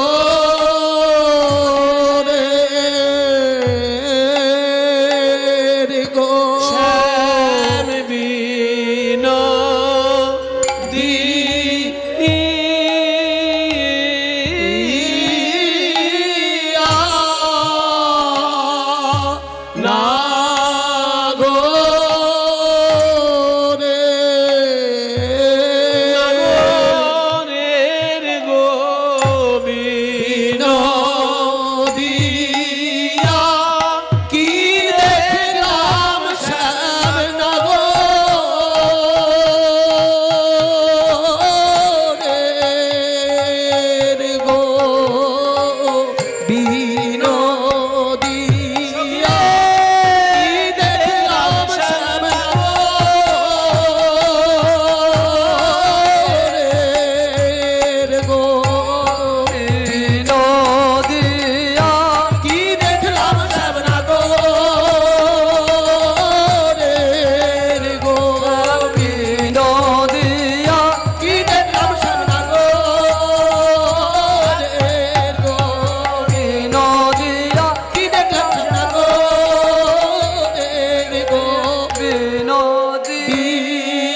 দ্বিতীয় অংশ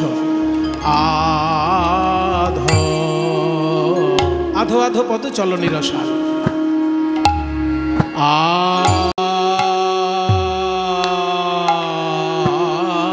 আধো ওই আধো আধো আধো আধো পদ আধো আধো পদ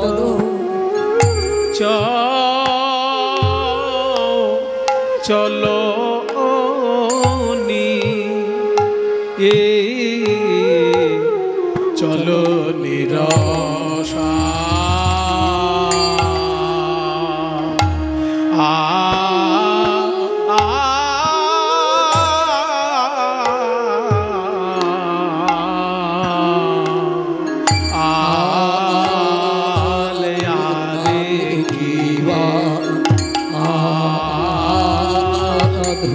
সখীরে কিবা সে গমনের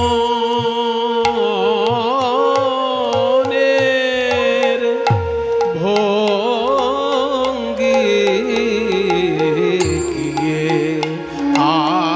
আধ কিবা সে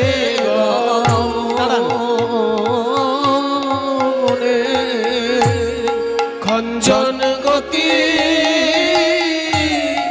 নেচে যায় শ্যাম কিবা সে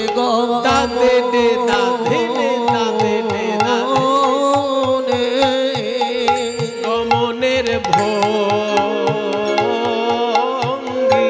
খঞ্জন গতি নেচে যায় শ্যাম কিবা সে ধরে ধরে ভঙ্গি খঞ্জন গতি নেচে তাধিনে ধা কিবা ধরে ধরে তাধিনে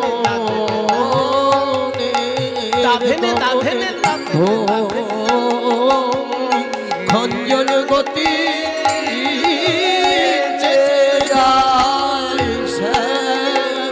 কিবা সে গমনের ভঙ্গি খঞ্জন গতি শ্যাম কিবা সে গমনের ভঙ্গি খঞ্জন গতি নেচে যায় শ্যাম কিবা সে খঞ্জন গতি নেচে যায় শ্যাম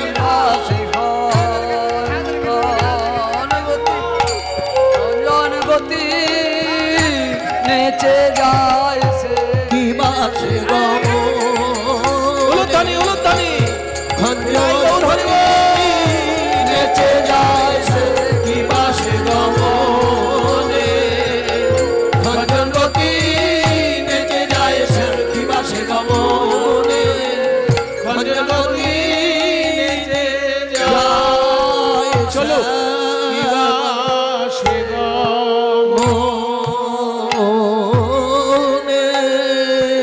গমনের ভঙ্গি কিয়ে আধো আধো পদ এগুলো আসল রূপ কীর্তনের। আমাদের এগুলো আমরা না শুনতে শুনতে এমন অবস্থায় এসে পৌঁছেছি যে এই কীর্তনের যে আসল রূপ সেগুলো যখন আমাদের সামনে পরিবেশিত হয় অত্যন্ত কঠিন বলে মনে হয়, কিন্তু 100 বছর আগে 150 বছর আগে এগুলোই ছিল আসল গান। আর এই গানগুলো যদি কেউ না জানতো তাকে কীর্তনিয়া বলে মনেই করতো না কেউ। আপনি কটা গান জানেন যদি কীর্তনিয়াকে জিজ্ঞেস করা হয় তার মানে আপনি কখানা বড়তাল জানেন। কীর্তনিয়া গান জানা মানে সে বড়তালের গান জানে কিনা। কীর্তনিয়া গান জানা মানে এই নয় যে আপনি কটা পালা জানেন। যদি কোনো কীর্তনিয়াকে জিজ্ঞেস করা হতো আগেকার দিনে যে আপনি কটা গান জানেন, তার মানে এই নয় যে আপনি রাসলীলা জানেন, আপনি মানভঞ্জন জানেন, ওরকম নয়। আপনি কখানা বড় তাল জানেন, কারণ কীর্তনের গান জানা মানে কটা সে বড় তালের গান শিখেছে। এগুলোই হচ্ছে কীর্তনের আসল গান। যে পদ আপনারা শুনলেন, এই পদের লেখক হচ্ছেন গোবিন্দ দাস। আমাদের যুগে যেমন রবীন্দ্রনাথ ছাড়া আমরা সব কিছু অন্ধকার দেখি, তেমনি মধ্যযুগের সর্বশ্রেষ্ঠ পদকর্তা হচ্ছেন গোবিন্দ দাস। তার লেখা এই পদ, অরুণিত চরণে রণিত মণি মঞ্জির আধ আধ পদ চলনি রসাল। মানে অরুণিত চরণে রত্নশোভিত নূপুর রুনুঝুনু করে বাজছে, আর আধো আধো পদে, আধো আধো পদে মানে কি? অর্ধেক পায়ে কেউ হাঁটে নাকি? অর্ধেক পায়ে হাঁটছে মানে আধো আধো পায়ে মানে এই গোটা পা ফেলছে না, অর্ধেক পা ফেলছে, এরকম নয়। এই একটা পা আর ওখানে একটা পা নয়, এই এক পা, এই অর্ধেক পা, আবার এই অর্ধেক পা, এই অর্ধেক পা, অর্ধেক পা। কেন এরকম অর্ধেক অর্ধেক পা ফেলে উঠছে কেন? আরে বাবা, শ্রীকৃষ্ণ তো আর কাউকে ফাঁসি দেওয়ার জন্য ছুটে যাচ্ছে না। শ্রীকৃষ্ণ যাচ্ছেন ব্রজগোপীদের মনোহরণ করার জন্য। চারিদিকে ব্রজগোপীগণ তার দিকে নয়ন পেতে দাঁড়িয়ে রয়েছেন। সেই জন্য গোবিন্দ যখন হেঁটে যাচ্ছেন, তার যাওয়ার ভঙ্গিটা আধো আধো চরণে ফেলছেন। 1 2 3 1 2 3 1 2 3 1 2 3 আধো আধো পদ চলনি রসাল, আধো আধো পদ চলনি রসাল, আধো আধো পদ চলনি রসাল, আধো আধো পদ চলনি রসাল, পদ চলনি রসাল, আধো আধো পদ চলনি রসাল, আধো আধো পদ চলনি রসাল, আধো আধো পদ চলনি রসাল। তাহলে গোবিন্দ যখন অর্ধেক অর্ধেক পায়ে হেঁটে যাচ্ছেন, একটা পা তুলছেন অর্ধেকটা, তারপর রাখছেন, আবার অর্ধেকটা তুলছেন। এই যে পাটা যখন তুলছেন, পায়ের তলায় কি কি চিহ্ন আছে সেগুলো দেখা যাচ্ছে। ও কাঞ্চ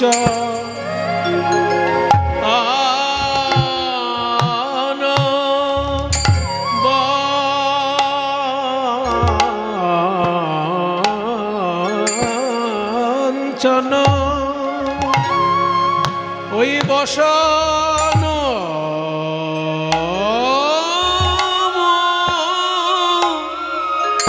মন মনোরম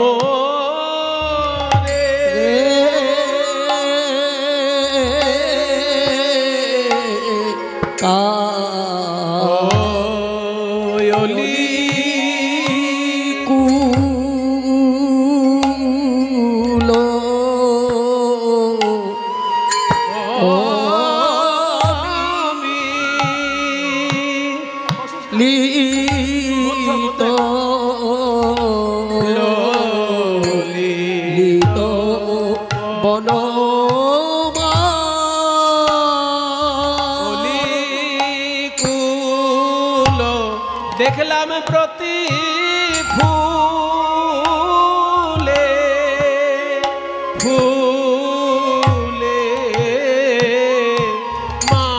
মালার প্রতি ফুলে ফুলে দেখলাম মত মধুকরের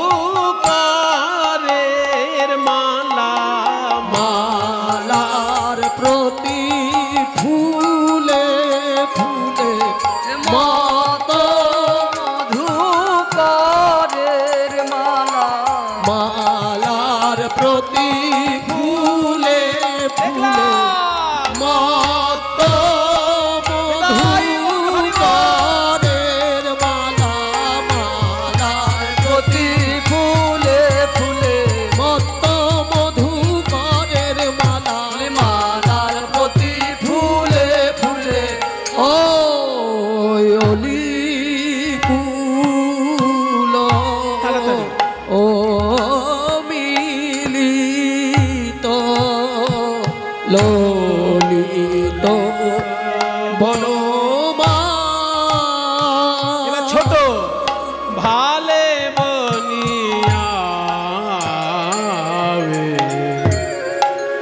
মদন মোহনিয়া রে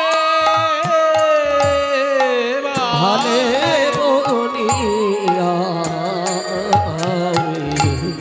মদন মোহনিয়া রে অঙ্গহি অঙ্গ যেন অনঙ্গ তারঙ্গি মরে অঙ্গহি অঙ্গ অনঙ্গ তারঙ্গি মোরে অঙ্গহি অঙ্গ যেন অনঙ্গে গড়াগ অনঙ্গে গড়াগ শ্যামের প্রতি অঙ্গ যেন অনঙ্গে গড়াগো শ্যামের প্রতি অঙ্গ অনঙ্গে গড়াগ শ্যামের প্রতি অঙ্গ আমার অনঙ্গ মোহন প্রাণ গোবিন্দে শ্যামের প্রতি অনঙ্গ মোহন প্রাণ গোবিন্দ শ্যামের প্রতি অঙ্গ অনঙ্গ মোহন প্রাণ গোবিন্দ শ্যামের প্রতি অঙ্গ অনঙ্গ মোহন প্রাণ গোবিন্দ শ্যামের প্রতি অঙ্গ অনঙ্গ মোহন প্রাণ গোবিন্দ যেন অনঙ্গে গড়াগ অঙ্গহি অঙ্গ অনঙ্গ তারঙ্গি মোরে অঙ্গিম ভঙ্গিম নয়ন নাচনিয়া রঙ্গিম ভঙ্গিম নয়ন নাচনিয়া নাচাইতে নাচাইতে নাচাইতে নাচাইতে এই যে বাঁকা নয়ন নাচাইতে নাচাই বাঁকা নয়ন নয়ন নাচাইতে নাচাইতে বাঁকা নয়ন নাচাইতে নাচাইতে গেল বাঁকা নয়ন নাচাইতে নাচাইতে বাঁকা নয়ন নাচাইতে নাচাইতে খেয়াল করুন কথা কীর্তনের এগুলো মজা বাঁকা নয়ন গেল নাচাইতে নাচাইতে হ্যাঁ নয়ন নাচাইতে নাচাইতে যাচ্ছে কেমন বাঁকা নয়ন তার বাঁকা নয়ন নাচাইতে নাচাইতে গেল বাঁকা নয়ন নাচাইতে নাচাইতে বাঁকা নয়ন নাচাইতে নাচাইতে আমি চাইতে না চাইতে গেল নাচাইতে নাচাইতে আমি চাইতে না চাইতে গেল না চাইতে না চাইতে আমি চাইতে না চাইতে গেল নাচাইতে নাচাইতে আমি চাইতে না চাইতে গেল না চাইতে না চাইতে গেল না চাইতে গেল না চাইতে আমায় যেমন নাচাইল আমায় যেমন নাচাইল নয়ন না চাইতে না চাইতে আমায় যেমন নাচাইল না চাইতে না চাইতে আমায় যেমন না চাইতো না চাইতে না চাইতে আমায় যেমন না চাইতো না চাইতে না চাইতে আমায় যেমন না চাইতে না চাইতে না চাইতে গেল না চাইতে না চাইতে রঙ্গিম ভঙ্গিম নয়ন নাচনিয়া। তাহলে দেখলাম এবার চরণের বর্ণনা হলো, এবার কোমর থেকে পদকর্তা কি বলছেন? মাঝহি ক্ষীণ পিনয়ুরয়াম্বর মাঝহি ক্ষীণ পিনয়ুর অম্বর প্রাতর অরুণ কিরণমণিরাজ ও প্রাতর অরুণ নরমণিরাজ। গোবিন্দের কোমরটা সরু, যারা স্বাস্থ্যবান লোক হয়, সুস্বাস্থ্যের অধিকারী যারা, তাদের কোমরটা সরু হয়। তা শ্রীকৃষ্ণের কোমরটি সরু, তাই বলছে মাঝ হই ক্ষীণ, কিন্তু হৃদয়টা হয় উন্নত। পিন উরো অম্বর, হৃদয়টা হচ্ছে উন্নত। উরো, উরো মানে হৃদয়, আবার অম্বর মানে আকাশ। তার হৃদয়টা আকাশের মতো বিস্তীর্ণ। বলছে হৃদয়টাকে যখন আকাশ বললি, তাহলে চন্দ্র সূর্য নিশ্চয়ই আছে। বলে হ্যাঁ আছে তো। ওই বুকের মাঝখানে যে রত্নটা ঝুলছে, কৃষ্ণের বুকের মাঝখানে যে রত্নটা ঝোলে, তার একটা নাম আছে। সেই রত্নটার নাম হলো কৌস্তুভ। ওই কৌস্তুভ রত্নটা ঝুলছে যখন, সূর্যের মতো আলো দিচ্ছে। প্রাতর অরুণ কিরণ মণিরাজ, সূর্যের মতো আলো ছটা দিচ্ছে ওই রত্নটি। তারপর কি দেখলাম? কুঞ্জর করভ করহি কর বন্ধন রে, কুঞ্জর করভ করহি কর বন্ধন রে, কুঞ্জর করভ সখী রে। কুঞ্জর মানে হাতি, করভ মানে সুড়। কুঞ্জর করভ মানে হাতির সুড়। শ্রীকৃষ্ণের হাত দুটি যেন হাতির সুরের মতো দেখতে লাগছে। কুঞ্জর করভ করহি করবন্ধন, হাতির সুরের মতো যেন হাত দুটো। বলছে হাতির সুর যখন বললি, তো রাজাদের হাতির সুরের গোড়ার দিকে তো রূপোর বলয় পরানো থাকে। কৃষ্ণের হাত যদি হাতির সুর হয়, রূপোর বলয় আছে? আছে তো। ওই যে চন্দন, হাতে যে চন্দনটা মাখানো আছে, ওই চন্দনটা শুকিয়ে গিয়েছে, দেখে মনে হচ্ছে যেন রূপোর বলয়। মলয়জ চন্দন বলয় বিরাজ, ওই মলয়জ চন্দন বলয় বিরাজ, মলয়জ চন্দন যেন বলয় বিরাজ, মলয়জ চন্দন বলয় বিরাজ। তারপর কি দেখলাম? অধর থেকে সুধা ঝরে পড়ছে, আর সেই সুধা পান করছে ওই মধুর মুরলী। অধর সুধা ঝরু মুরলী তরঙ্গিনী, অধর সুধা ঝরু মুরলিত রঙ্গিনী, শুনে বিগলিত রঙ্গিনীর হৃদয় দুকুল, বিগলিত রঙ্গিনী হৃদয় দুকুল। দুটো মানে, শুনে বিগলিত রঙ্গিনীর হৃদয় দুকুল। একদিকে দুকুল মানে কাপড়, একদিকে অর্থ হচ্ছে কখন যে ওড়নাটা সরে গিয়েছে গোপী বুঝতে পারছে না, এটা একদিকে অর্থ। আর একটা দিকে অর্থ হচ্ছে দুকুল মানে একুল ওকুল, তাদের একুল ওকুল ভেসে গেল রে, একুল ওকুল ভেসে গেল রে। ওই মোহনবাসীর গান শুনে একুল ওকুল ভেসে গেল রে।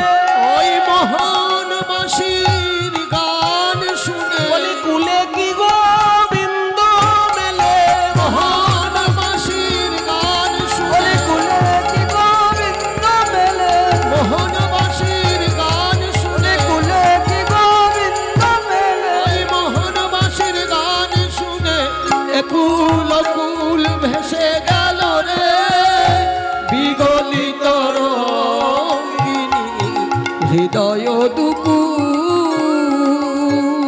বিগলিত রঙ্গিনীর হৃদয় দুকুল। তারপর কি দেখলি? তারপর দেখলাম যে নয়ন ভ্রমর, অধর সুধা ঝরু মুরলিত রঙ্গিনী বিগলিত রঙ্গিনী নয়ন হৃদয় দুকুল। তারপর তারপর দেখলাম তাদের এই কানটা যেন সুন্দর একটি ফুল, আর নয়নটি যেন ভ্রমর। উড়ত পড়ত শ্রুতি উতপল ফুল, উড়ত পরত শ্রুতি উতপল ফুল, মাতল নয়ন ভ্রমর জনু ভ্রমি ভ্রমি, মাতল নয়ন ভ্রমর জনু ভ্রমি ভ্রমি। মাতাল ভ্রমর। গোবিন্দের দুটো চোখের মণি, এই চোখের মণিগুলোকে মাতাল ভ্রমরের সঙ্গে তুলনা করলো কেন? না ভ্রমর যদি বেশি মধু খেয়ে ফেলে তো মাতাল হয়ে ফুলের উপরেই পড়ে যায়। ওই জন্য বাংলার কবি বলেছেন না যে তারা ফুলের উপর ঘুমিয়ে পড়ে ফুলের মধু খেয়ে। এমন দেশটি কোথাও খুঁজে পাবে না গো তুমি, সকল দেশের রানী সে যে আমার জন্মভূমি। কাজেই ভ্রমর যদি বেশি মধু খেয়ে ফেলে, যে ফুলের মধু খেয়েছে ওই ফুলের উপরেই ঘুমিয়ে পড়ে। ঠিক তেমনি নয়ন তো ভ্রমর, আর কানটা যেন একটা ফুল। ওই নয়ন যেন টলে টলে টলে টলে যেন কান রূপী ফুলের উপর পড়ছে। উড়ত পড়ত শ্রুতি উতপল ফুল, উড়ত পড়ত শ্রুতি উতপল ফুল। তারপর কি দেখলেন? নয়ন হয়ে গেল। এবার নয়নের উপরে থাকে তিলক। তিলকটি কেমন? গোরচনা তিলক চূড়ে বনি চন্দ্রক। গোরচনা তিলক চূড়ে বনি চন্দ্রক। গোরচনা তিলক। গোবিন্দের তিলক এক এক দিন এক এক ভাবে তৈরি হয়। আজকের তিলকটা গোরচনা দিয়ে তৈরি হয়েছে। গোরচনা, কোনো গরুর মাথায় যদি স্বাতী নক্ষত্রের জল পড়ে তাহলে সেই গরুর মাথায় নাকের কাছে একটা হলুদ পদার্থ তৈরি হয়, তাকে বলে গোরচনা। সেই গোরচনা হলুদ মতন হয়, সেটা দিয়ে গোবিন্দের আজকে তিলক হয়েছে। গোরচনা তিলক চূড়ে মণি চন্দ্রক। গোরচনা তিলক চূড়ে মণি চন্দ্রক। রত্ন দিয়ে সাজানো আছে তার ময়ূরের পালকটি। বলছে ময়ূরের পালকটি যে রত্ন দিয়ে সাজানো আছে, ওই ময়ূরের পালকটি, এই ও কি, ওই দেখ ওই দেখ, চূড়ার চারিপাশে অদৃশ্য ভ্রমর উঠছে। অদৃশ্য ভ্রমর মানে ব্রজগোপীদের মনগুলো ভ্রমর হয়ে গিয়ে যেন ওই চূড়ার চারিপাশে উঠছে। বেঢ়ল রমণী মন মধুকর মান। বেঢ়ল রমণী মন মধুকর মান। দেখলাম গোবিন্দের চূড়ার চারিপাশে ব্রজগোপীর মন ভ্রমর উড়ে যাচ্ছে। তাই দেখে আমিও আমার মন ভ্রমরকে বললাম, ওরে আমার মন ভ্রমরা, আমার মন ভ্রমরা উড়ে যা রে। আমার মন ভ্রমরা উড়ে যারে। গোবিন্দের চূড়ার চারিপাশে আমার মন ভ্রমরা উড়ে যারে। ওই গোবিন্দের চূড়ার চারিপাশে রূপ দেখবি আর গুণ গাইবি। ওই গোবিন্দের চূড়ার চারিপাশে রূপ দেখবি আর গুণ গাইবি। গোবিন্দের চূড়ার চারিপাশে রূপ দেখবি আর গুণ গাইবি। আমার মন ভ্রমরা উড়ে যারে। বেঢ়ল রমণী মন মধুকর মান। বেঢ়ল রমণী মন মধুকর মান। চরণ থেকে শুরু করে চূড়া পর্যন্ত এত সুন্দর একটি পদ যিনি রচনা করেছেন, তার উদ্দেশ্যে সবাই একবার প্রণাম করুন। তিনি মধ্যযুগের সর্বশ্রেষ্ঠ পদকর্তা গোবিন্দ দাস মহাশয়। গোবিন্দ দাস চিতে নীতি নীতি বিহরই। গোবিন্দ দাস চিতে নীতি নীতি বিহরই। গোবিন্দ দাস চিতে নীতি নীতি বিহরই। ওই নাগর বড় তরুণতম, সই নাগর বড় তরুণতম।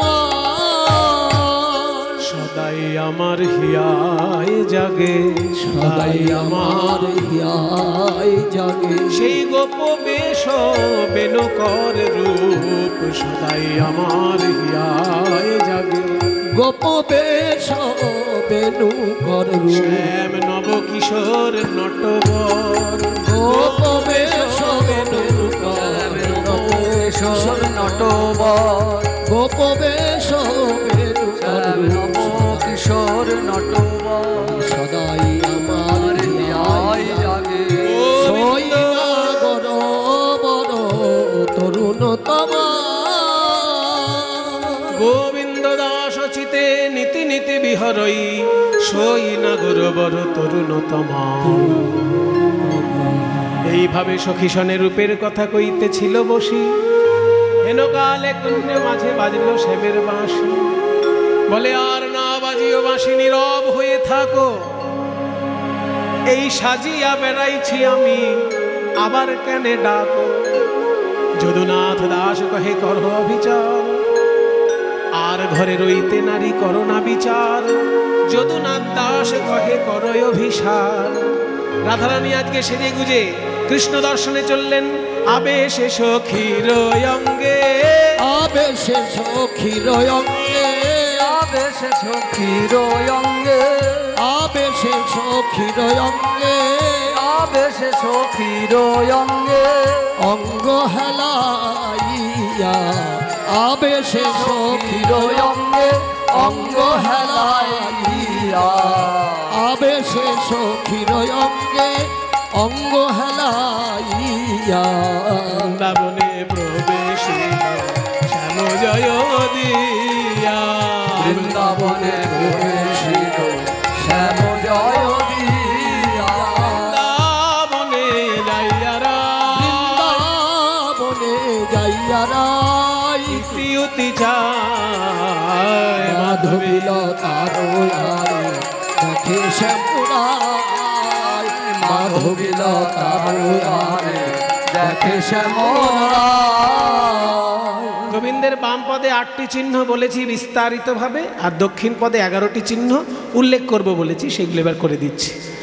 অর্থাৎ দক্ষিণা পদে কোণাষ্টকম স্বস্তিকম, অষ্টকোণ চিহ্ন, স্বস্তিক চিহ্ন, চক্রং ছত্রং, চক্র চিহ্ন, ছাতা চিহ্ন, ধ্বজ পবি, ধ্বজ মানে পতাকা, পবি মানে বজ্র, জম্বু ঊর্ধ্বরেখা অম্বুজম, জামফল ঊর্ধ্বরেখা এবং অম্বুজ, অম্বুজ মানে পদ্মফুল।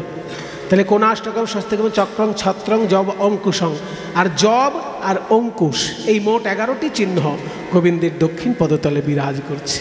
যখনই রাধারানী গোবিন্দের কাছে এসে দাঁড়িয়েছেন, গোবিন্দ আমার মাথার চূড়ার ফুল ভেঙে রাধারানীর চরণে পুষ্পাঞ্জলি দিলেন।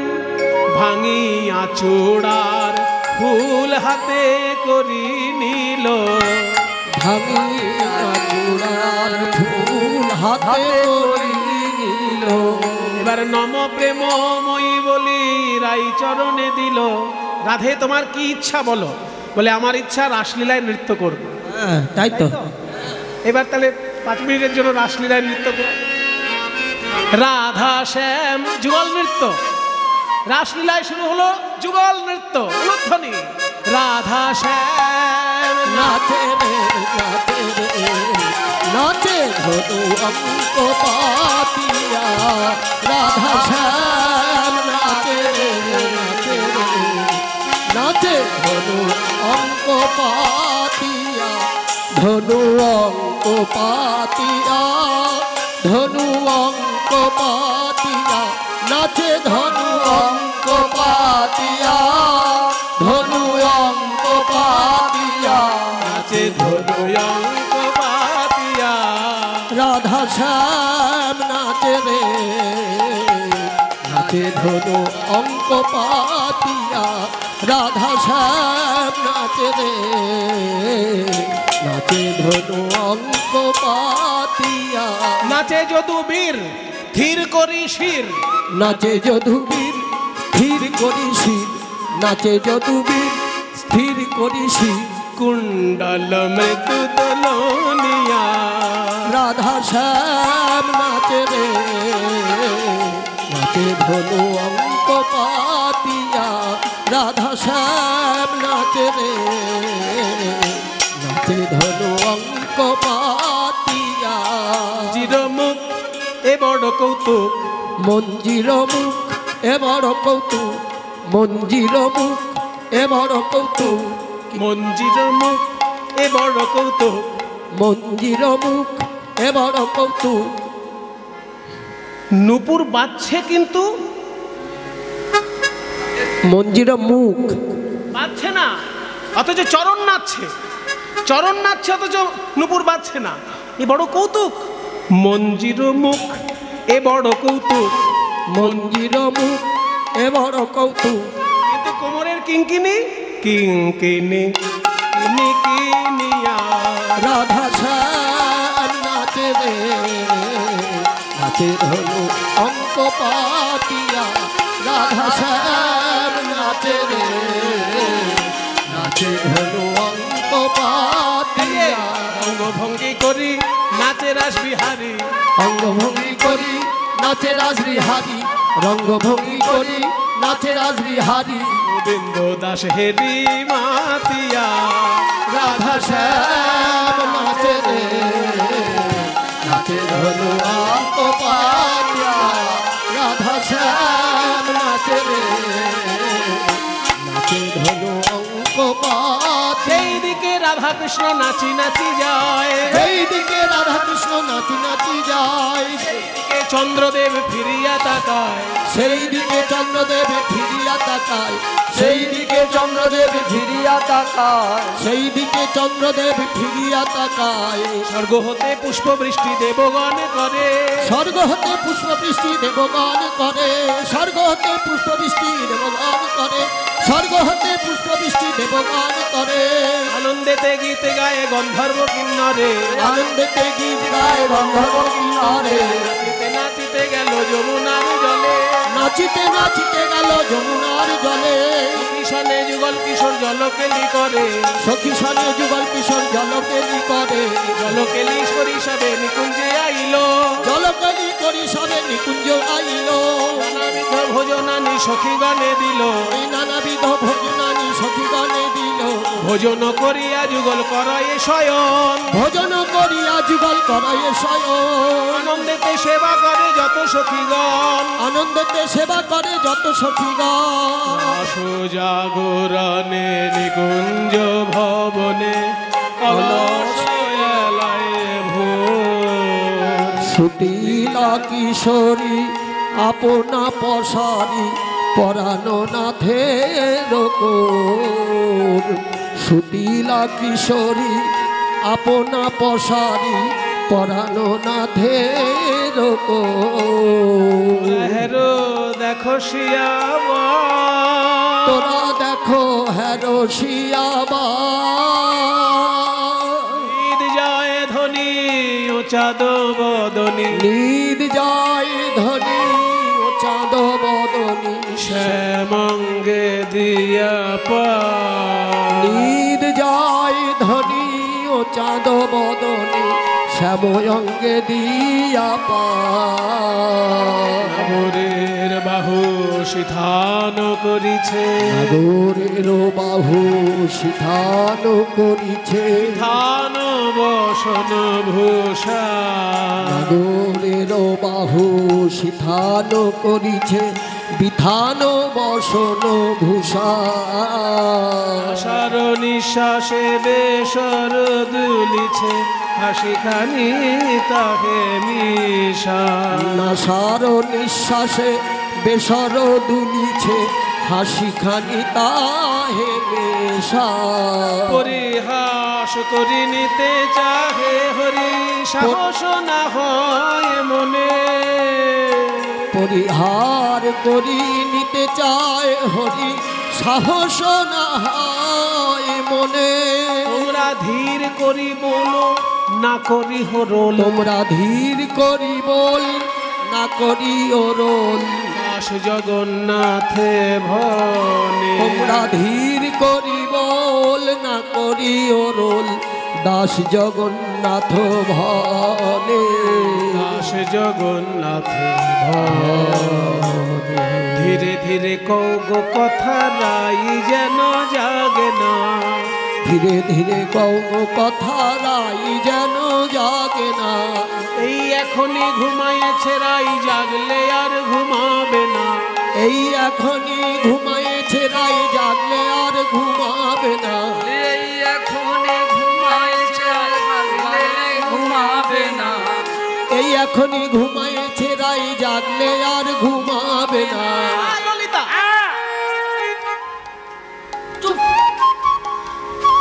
এ ললিতা তোর মুখে কি ছোট কথা আইসে না ও ললিতা তোর মুখে কি ছোট কথা আইসে না ও ললিতা তোর মুখে কি ছোট কথা আইসে না ও ললিতা তোর মুখ কি ছোট কথা আইসে না আমরা কৃষ্ণ কলঙ্কিনী বলি হোক জগতে ঘোষণা আমরা কৃষ্ণ কলঙ্কিনী বলি হোক জগতে ঘোষণা নরোত্তম দাস কহে এই তো মনের বাসনা নরোত্তম দাসের মনে এই তো মন বাসনা আমরা ওই চরণে প্রাণ সপেছি আর তো কিছু চাহি না আমরা ওই চরণে প্রাণ সপেছি জয় রাধে রাধে রাধা গোবিন্দ জয় রাধে রাধে রাধা গোবিন্দ জয় জয় রাধে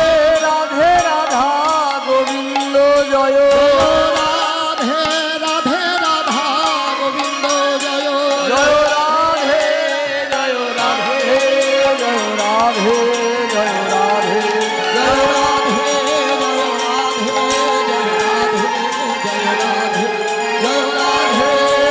রাধে জয় রাধে হরে কৃষ্ণ কৃষ্ণ